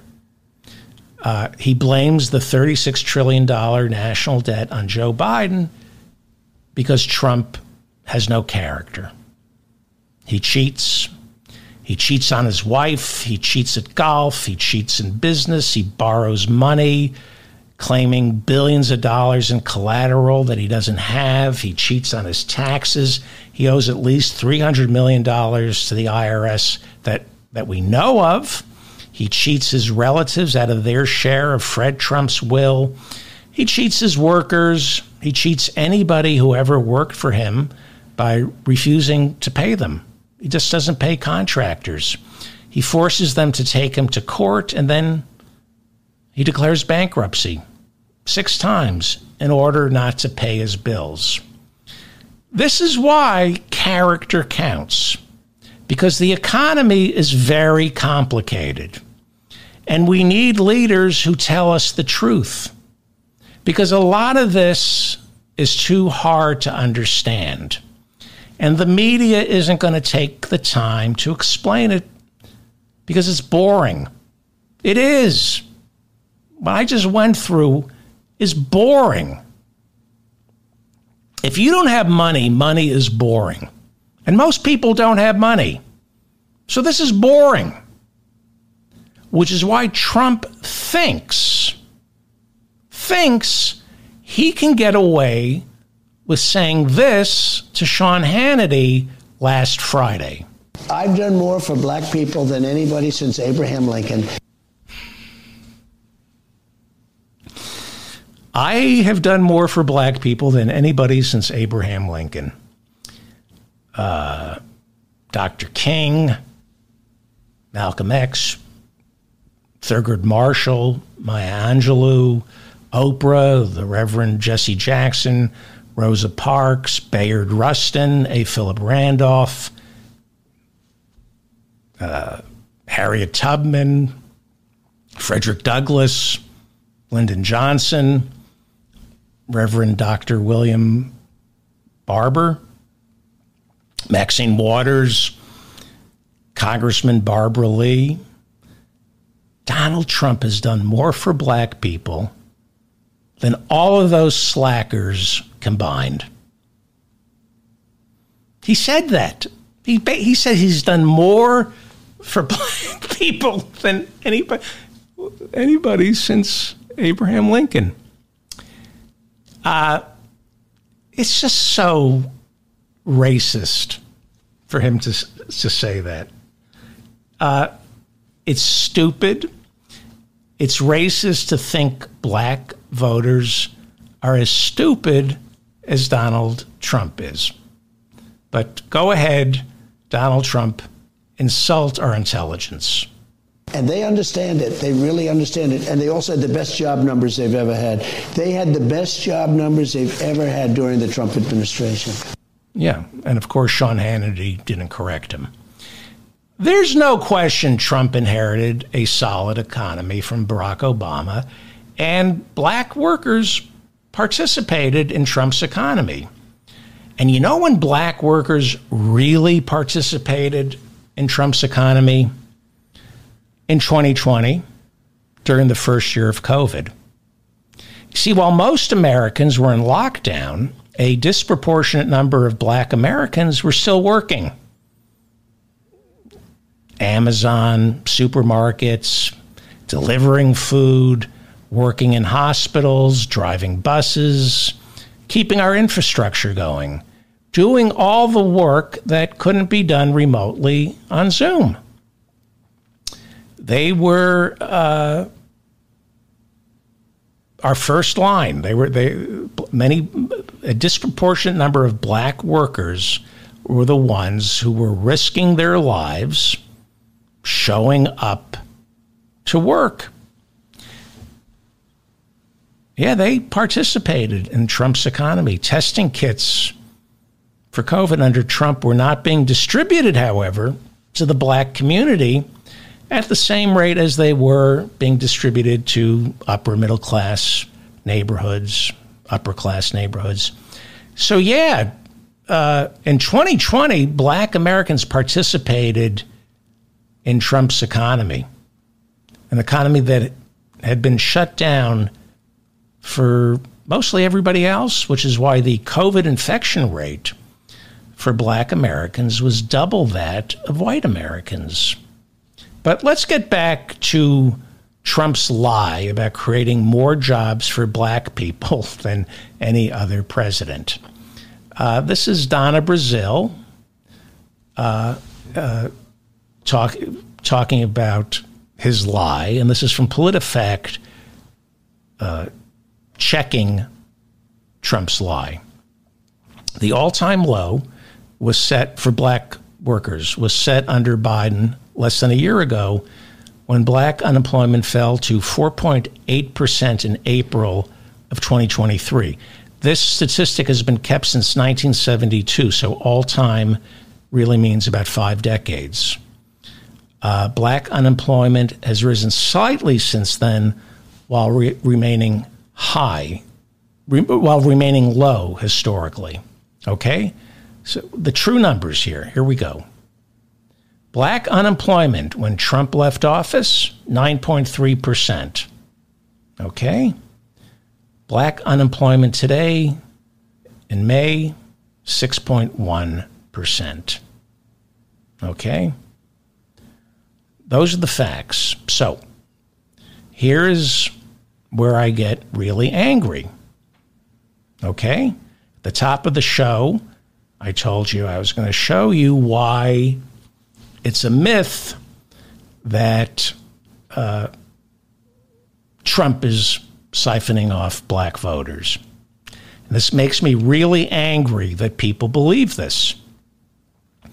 For weeks, I've been telling you black people are not voting for Trump, and I get pushback from some listeners who give me anecdotal evidence.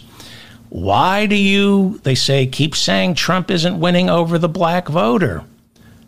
And I say because black voters, just like Jewish voters, aren't stupid. And if you think black people are going to vote for Trump, you're stupid. This is from YouGov. It's the latest polling. YouGov is the best.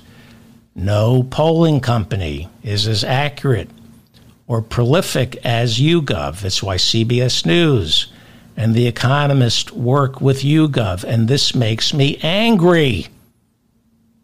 In a poll of likely black voters taken last week, 81% of black voters say they're voting for Joe Biden. Where are people getting the idea that black people are abandoning the Democratic Party? I'm going to show you in a second. Now, 18% of black voters say they're voting for Trump, but I'm going to assume half are just messing with us. They don't want the Democratic Party to take them for granted. Now, there is no Democratic Party without black voters. Black women, to be specific. Joe Biden knows this. Joe Biden will win this election because of suburban women in the swing states. But it's really going to be won by suburban black women in the swing states. Black suburban women control this Democratic Party, and they are not voting for Trump. This makes me very angry that this hysteria has filtered up. And I'm going to show you some stuff here just to show you how this hysteria gets created. Jews and blacks are not voting for Trump because Jews and blacks know who is anti-Semitic and who is racist. So why is the media reporting that Trump is winning the black vote? Because it keeps us interested. Now look, YouGov, best polling unit out there, I pay extra to see their internals. So I'm going to share some of their internals to show you how the media manipulates numbers to keep you interested. It's how they create this mass hysteria that black voters are abandoning Biden. I have access to YouGov's entire database, and so I decided, since this election is going to be decided by suburban women living in Wisconsin, Michigan, and Pennsylvania, I created a demo that YouGov can tell me about, okay? To stress test the black vote. I decided randomly to pick a black woman this is the demo, black women between the ages of 55 and 64. I'll make them Protestant, living in the suburbs of Michigan. Let's make her straight. Let's give her some college. What do you see here? Biden gets 87% of the vote from that demographic. Trump gets 13% of the vote. Okay? So how do you make it look like Trump is stealing votes from Biden? If you're unscrupulous, you go down and you look at how Trump performed in 2020 versus how Joe Biden performed in 2020. Okay? You see what's going on here? Biden got 6% of this demographic's vote in 2020. Now he gets 13%. Okay? See what's going on? He's doubling this demographic's vote. But it's still a landslide. Okay? Let's look at Pennsylvania, another swing state. Okay? So, I know this is boring for most people, but this is how ridiculous narratives get built. Okay? 81% of likely black voters say they're voting for Biden. Yet you keep hearing that Biden is losing support from black voters. How does this myth propagate? Again, from the YouGov database. This is, let's go big on Pennsylvania. So I created in Pennsylvania a demographic, a demographic of black women from the suburbs of Pennsylvania. I made them younger. I can do that. I can make black women younger. It's a gift I have. I made her between the ages of 25 and 34. She's straight with a high school degree. And I made it difficult for Biden. I made her an evangelical. You know that Biden has a big problem with evangelicals, right? Trump has the evangelical vote locked. But look, Biden gets 72% of this vote. That's a tough vote to get. He gets 72%. It's tough with evangelicals. If I punch in, if I make the same demographic, but I make her Protestant, it jumps up. Biden gets 84% of the vote. If I make her Muslim, 84% of the vote. The evangelical vote is a tough one for Biden. And look, he gets 72% of the evangelical vote of this demographic versus, what is that, 20, I got to go big here. What is that, 28% for Trump. Landslide. It's a landslide. How do you say that Trump is stealing Biden votes?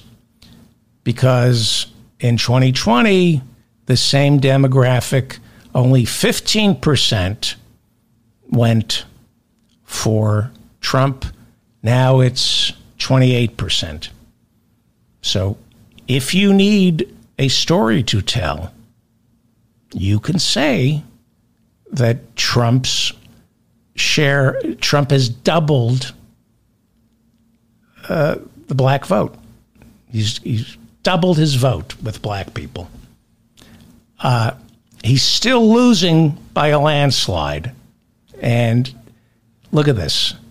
This makes me really angry. 81% of black voters are voting for Biden.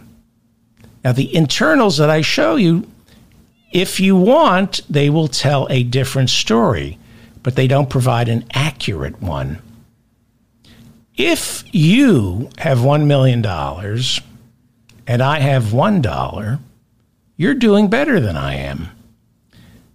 Next year, if you have $1.5 million and I have $2, you are still doing way better than I am.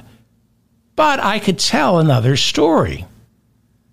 I had $1 last year, $2 this year, That's a 100% increase for me, whereas you only had a 50% increase. You might have $1.5 million, but I have $2, but my return was 100% and yours is 50%. I think I'm doing the math correctly here. And so I could spin this, David Feldman. I can show you how to double your money in 1 year. I doubled my money. I won't tell you that I went from $1 to $2. This is how people manipulate polling to create false narratives that Trump is winning over the black vote. Biden has 81% of the black vote. Stop it. Just stop already with Trump getting Biden's black vote. You're being manipulated. And it makes me really angry because we need critical thinking. We need media that bores listeners like I'm doing right now with facts. We need listeners willing to tackle boring stuff like this. Otherwise, Trump can get away with saying, I've done more for black people than anybody since Abraham Lincoln. By the way, people keep asking me, you're way too confident. No, I'm not. I'm terrified. Why do you think I'm poring over these polls? I'm terrified of Republicans. But I see 81% of the black vote going to Biden. I see 54% of the female vote going to Biden. Independents, I see 50% for Biden, 48% for Trump. The female vote for Biden is going to be much higher. The problem with the female vote is white women. They vote for Trump. But now he's an adjudicated rapist. And these white women are going, I think, they're going to tell their abusive husbands that they're voting for Trump, but they're not voting for Trump. They won't vote for Biden, but they're not voting for Trump. Women are not voting for Trump. Even white women. Women know who Trump is, the same way blacks know who Trump is, the same way Jews know who Trump is, the same way Muslims, Arabs, Hispanics. Women know who Trump is. Women know he's a rapist. They know. And the fact that he's a rapist means he's a bad president.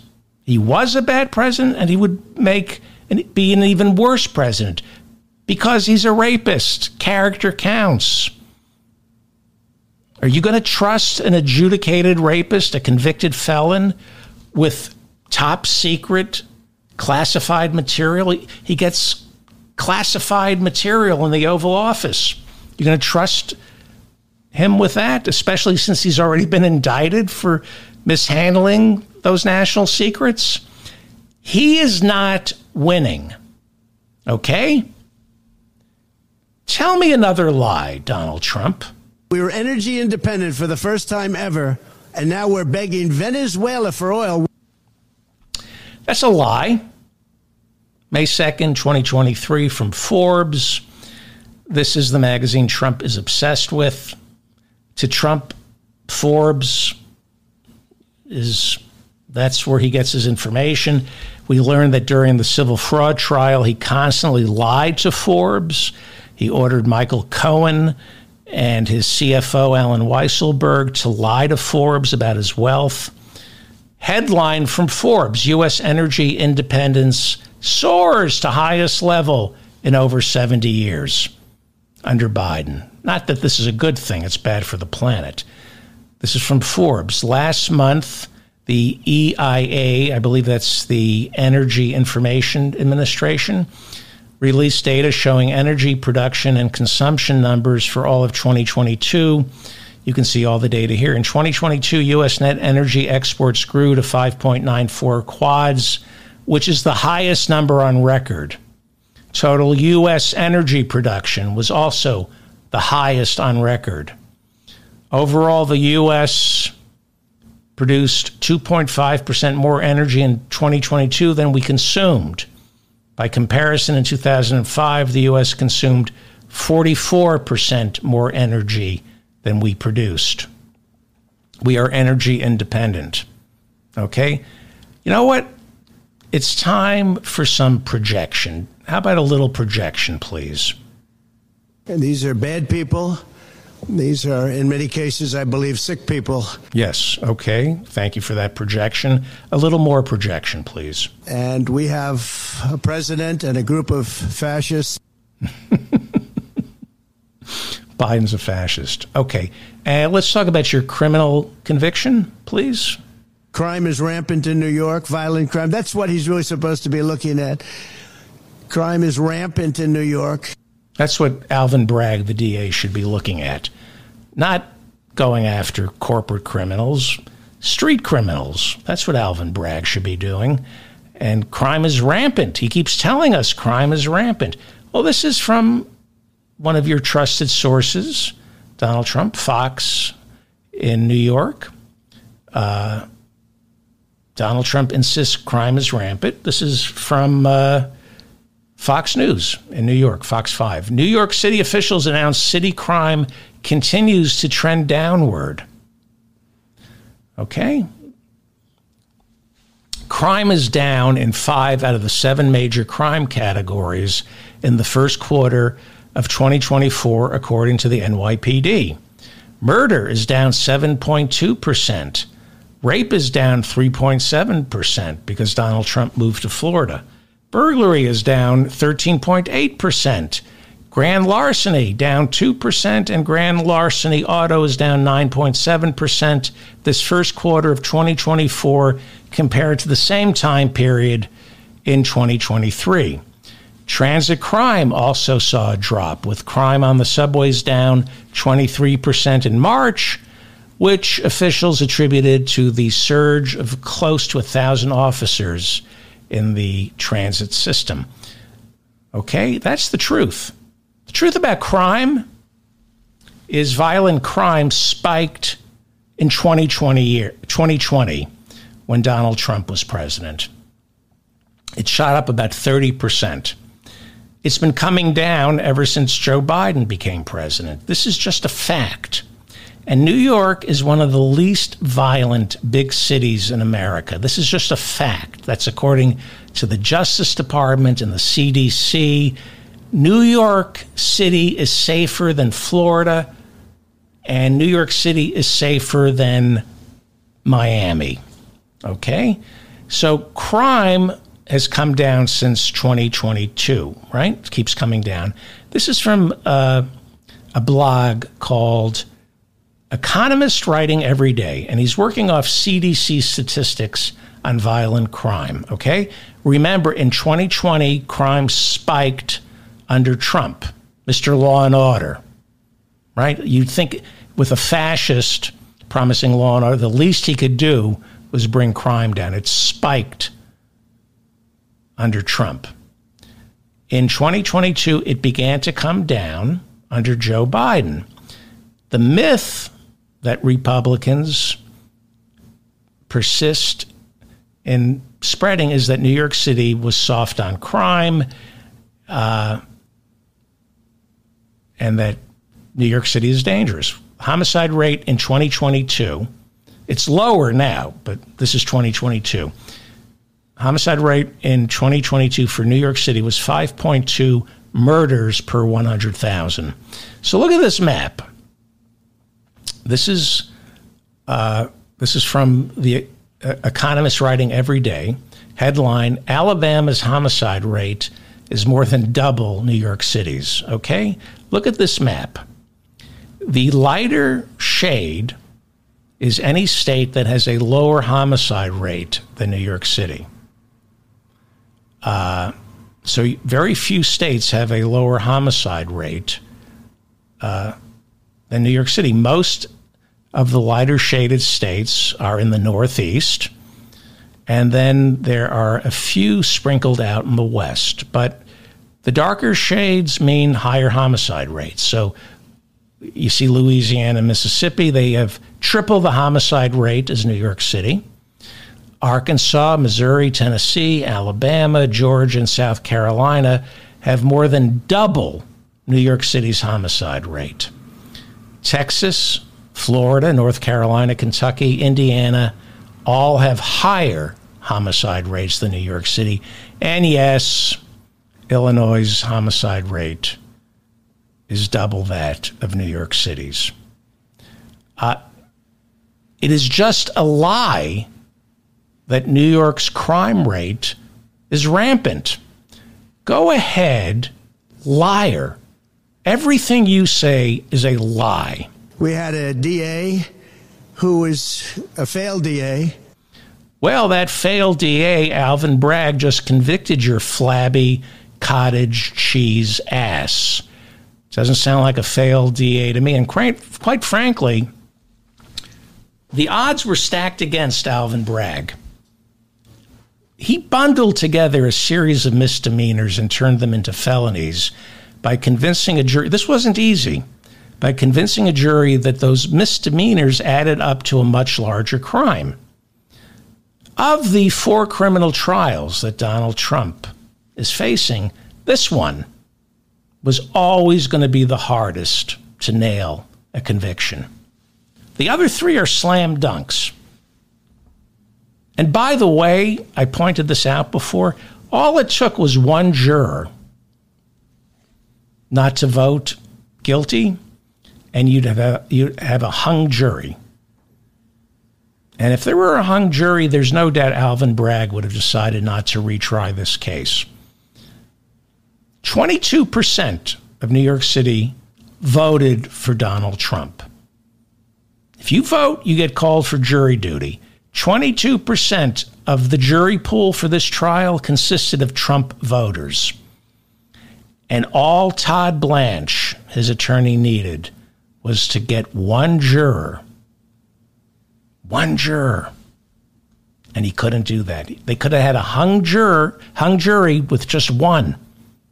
But they couldn't do it because Donald Trump was guilty.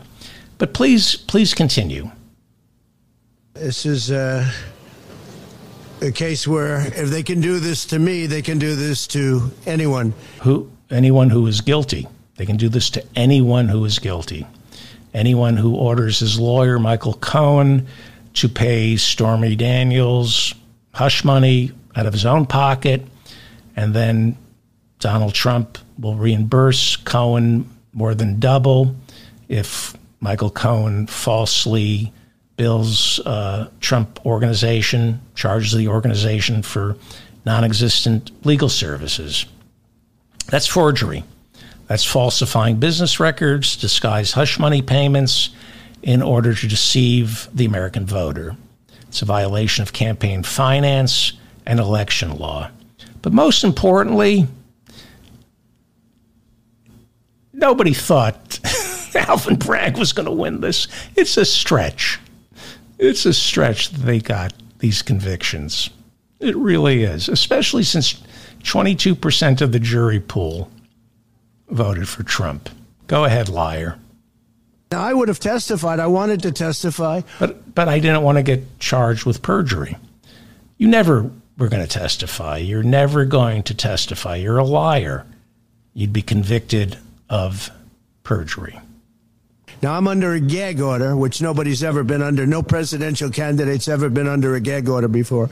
Because no presidential candidate is an adjudicated rapist who was just fined $500 million for defrauding lenders. No presidential candidate, no ex-president ever faced 4 separate criminal trials, one in Manhattan, one in Miami, one in Fulton County, and one in Washington, D.C. No presidential candidate intimidated witnesses the way you did, intimidated judges, court employees, prosecutors. No presidential candidate used his bullied pulpit to unleash his mob that doxed and phoned in bomb threats to judges and their families, prosecutors and witnesses. You have Michael Cohen, who testified against you, and he was just doxxed. His wife and daughters were doxxed right after the jury convicted Trump.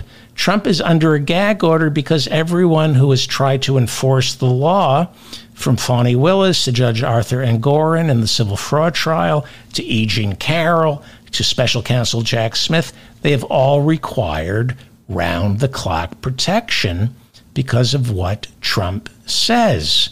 Had this been any other defendant, he would have been locked up. Go ahead. I'm under a gag order, nasty gag order, where I've had to pay thousands of dollars in penalties and fines and was threatened with jail. Jail. Yeah, you were threatened with jail. Everyone else would have been jailed, not threatened with jail. And you didn't pay thousands of dollars in fines. Your super PAC paid them. So go ahead, tell me why you're innocent. They're falsifying business records. That sounds so bad. To me, it sounds very bad. You know, it's only a misdemeanor, but to me, it sounds so bad. No, it's not only a misdemeanor. It's a collection of misdemeanors bundled together that revealed a larger crime. That's what it is. Lie some more. When they say falsifying business, that's a bad thing for me. I've never had that before. You've never had that before, really. How about this year, where you were found guilty of defrauding lenders in order to pay $500 million fine? How about when the Trump Organization was found guilty of tax fraud 2 years ago? Or in 2019, when a judge fined you $2 million for illegally misusing charitable funds? Should I go on? How you've been banned from ever creating a charity or holding a charity event in the state of New York because you falsified records and stole the money? Did I mention you're also a rapist? Go ahead. I paid a lawyer, totally legal. I paid a lawyer a legal expense. No, that's not a legal expense. You paid Michael Cohen roughly about $400,000 to reimburse him for the hush money payments to Stormy Daniels, which were about, what, $130,000? So you paid him more than double to cover his taxes. You told him to bill the Trump Organization, and in order to be reimbursed, call it a legal expense. That is not a legal expense. That is an illegal campaign contribution that Michael Cohen made to your presidential campaign.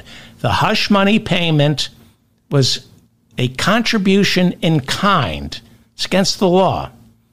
You broke the law silencing Stormy Daniels and depriving the voters of the information they needed to make an informed decision.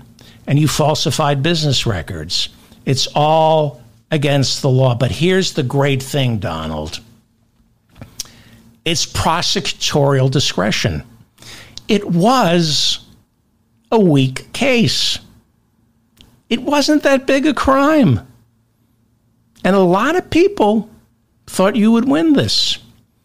But you didn't win it because you surround yourself with idiots like Todd Blanche, because you're an idiot and you're a loser. Keep lying. It's a legal expense. Think of that.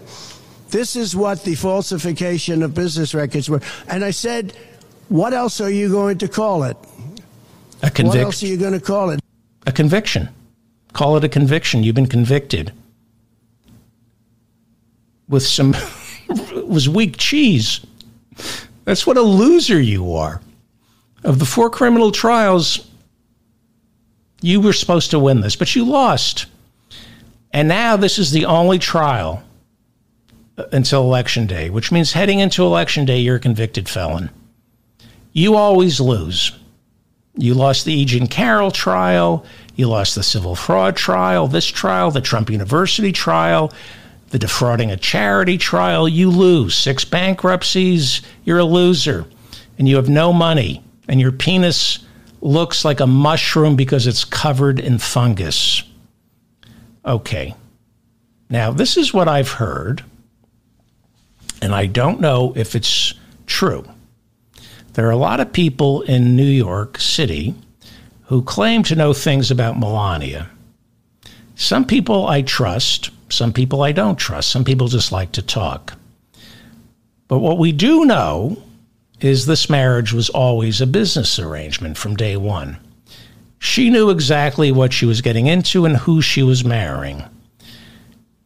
We've heard reports that she was the one who told Rudy Giuliani to call it locker room talk, to spin it as locker room talk when that Access Hollywood grab him by the P word tape was released before the 2016 election. So in 2016, there was something resembling a partnership back then where she was participating, call it locker room talk.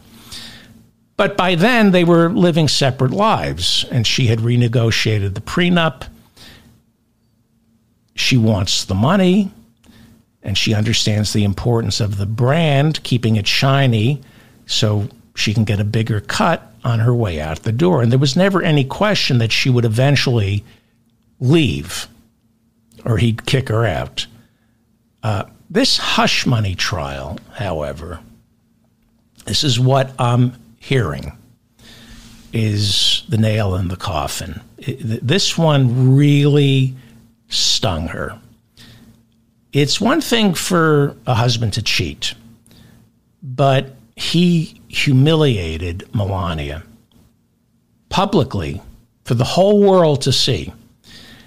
And it wasn't so much the Stormy Daniels thing, but it was the relationship with the Playboy playmate Karen McDougal throughout Melania's pregnancy. That is what I'm hearing is the nail in the coffin. The unprotected sex with Stormy Daniels right after she gave birth, it's unseemly, but it was lust. The Karen McDougal relationship may have been,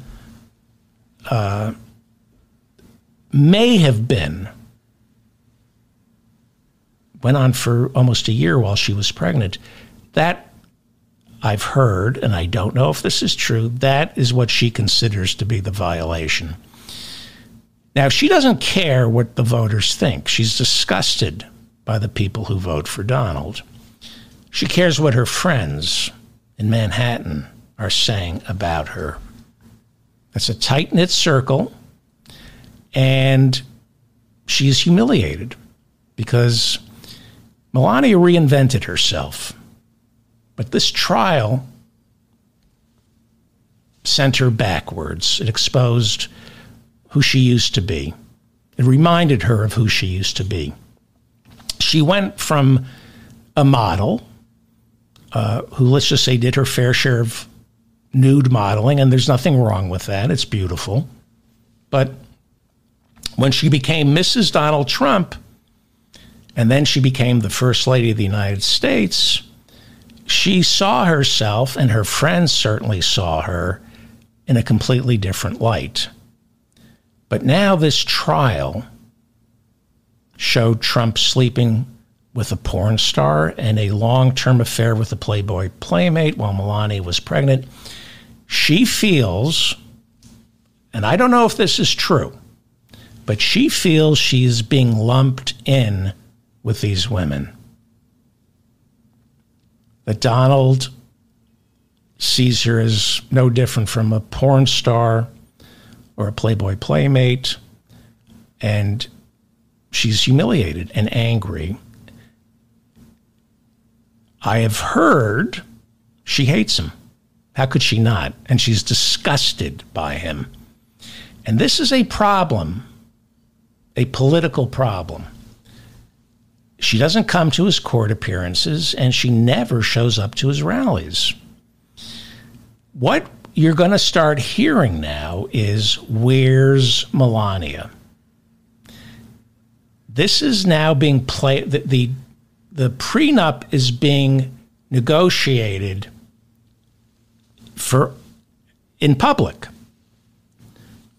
It is now her turn to humiliate Donald, or he has to pay her not to humiliate him. This is all being negotiated out in public. It's going to get more intense in the lead up to the convention. He might need her out on the campaign trail.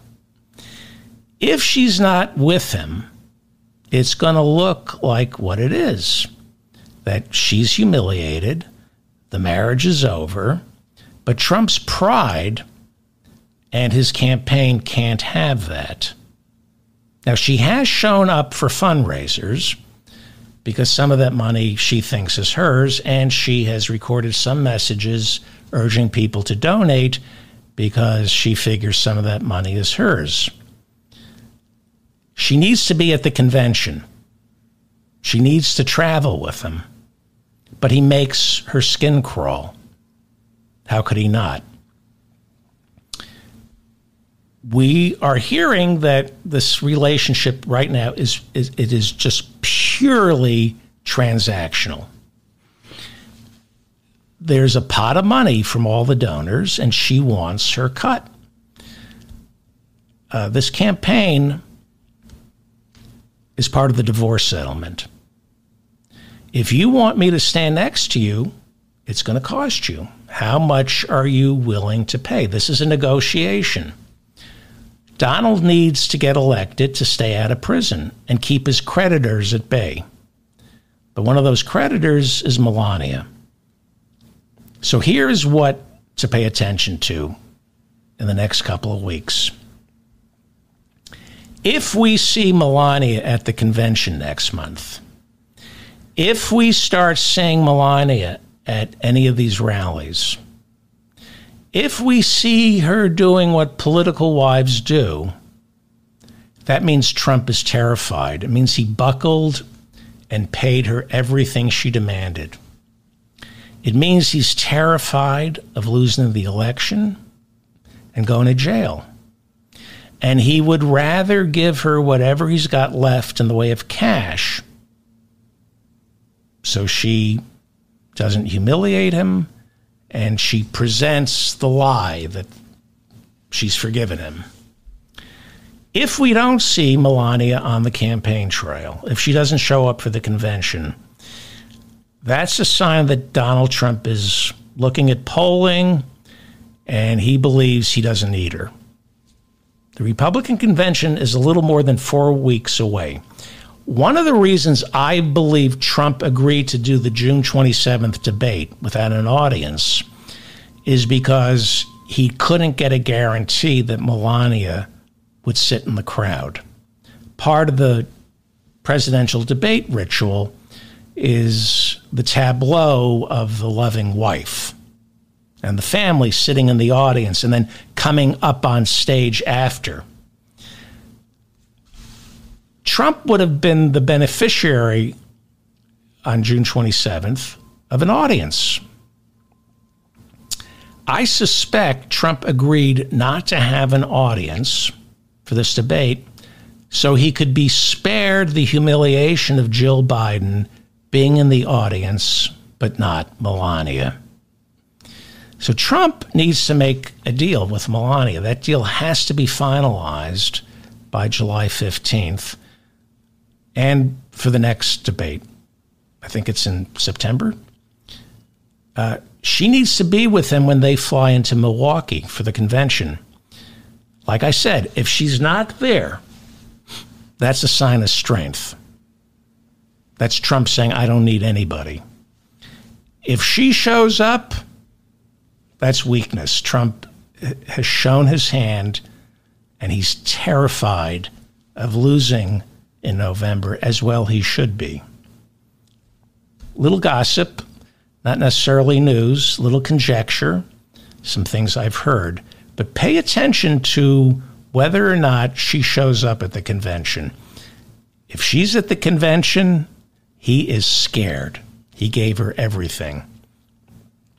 I'm going to wrap it up. Manhattan District Attorney Alvin Bragg. After Trump's conviction, Jim Jordan, the chairman of the House Judiciary Committee, who also chairs a subcommittee looking into the weaponization of government, Jim Jordan said he would hold hearings this Thursday looking into politically motivated prosecution, specifically the Manhattan District Attorney's pursuit of Donald Trump. Alvin Bragg has agreed to testify before this committee. So we should expect Alvin Bragg on Thursday to go before Jordan's committee. The New York Times reports that Jordan is attempting to zero out any funding for any federal prosecution of Donald Trump. It's unbelievable.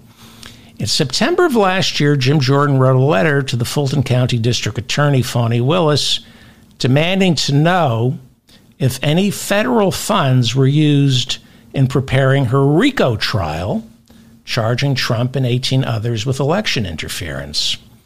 Fani Willis wrote back to Jordan, telling him to stay out of this. Fani Willis said, Jim Jordan, you should read the Constitution, which would remind you that you have zero jurisdiction over state and local trials. Then, in her letter to Jim Jordan, she wrote that his letter revealed a complete lack of understanding of what Trump was being tried for.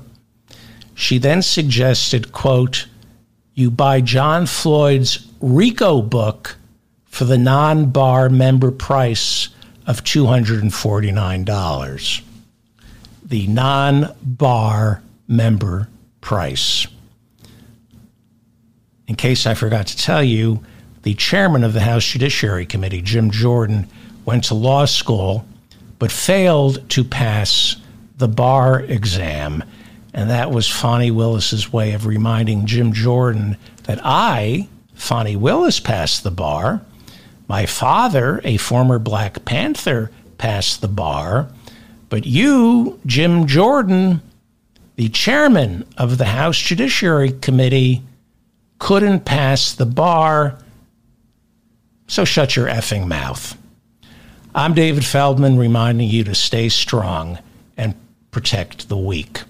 If you would like a transcript of today's episode or previous episodes, go to shopdavidfeldman.com and I guess pick up a Trump fart filtration mask, a Trump Scream mug. We have some of these out, Trump Scream mugs. Get a free Harvard diploma. Get a Harvard mug. It's misspelled. Harverd. An Uncle Scam mug. These are beautiful. Did I show you the Trump fart filtration masks? You can pick up for July 4th a chef's apron that says, hope you're in the mood for for diarrhea. My nephew Leonard was supposed to get David Feldman Show cups and hoodies and T-shirts, and they came back David Ferdman Show. I'm stuck with a couple of David Ferdman Show mugs and David Ferdman Show T-shirts. There's the Trump filtration mask. We're going to do a debate watch party June 27th.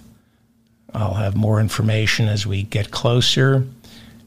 There's an Appeal to Heaven flag. I'm not selling that, but I am selling an Appeal to D's Nuts flag. I don't know why I'm doing this. This is so self-destructive. Is that it? There was one. What do I got? Oh, this is made in Los Estados Unidos. And my son, Ralphie, came up with this. Why do I pee out my penis, but don't poo out my poonis? Socrates. It's a coffee mug with a picture of Socrates asking, why do I pee out my penis, but don't poo out my poonis? Socrates. And, of course, who doesn't want to sit on Rudy Giuliani's face with these beautiful Rudy Giuliani throw pillows? Somebody bought one. Somebody bought a Rudy. I'm just going to keep making things, see what I can get people to buy. Somebody bought a Rudy Giuliani throw pillow. Sit on Rudy's face. I may actually buy that. Okay. Thank you to Bob in the chat room. I don't know if you're here. Thank you to everybody who is in the chat room. Thank you to Linda Kautzman for your super sticker. And please like this episode so I remain in your feed. Please share this with your friends. Please, what else? This is an audio podcast. Take me with you wherever you go by downloading this wherever you get your podcasts. Subscribe to the channel. Subscribe to, I love this. Ralphie, my son. This made me laugh so hard. It's a picture of Socrates. Why do I pee out my penis but don't poo out my punis? Socrates. This is how I'm self-destructing. Goodbye. Thank you, everybody. Bye.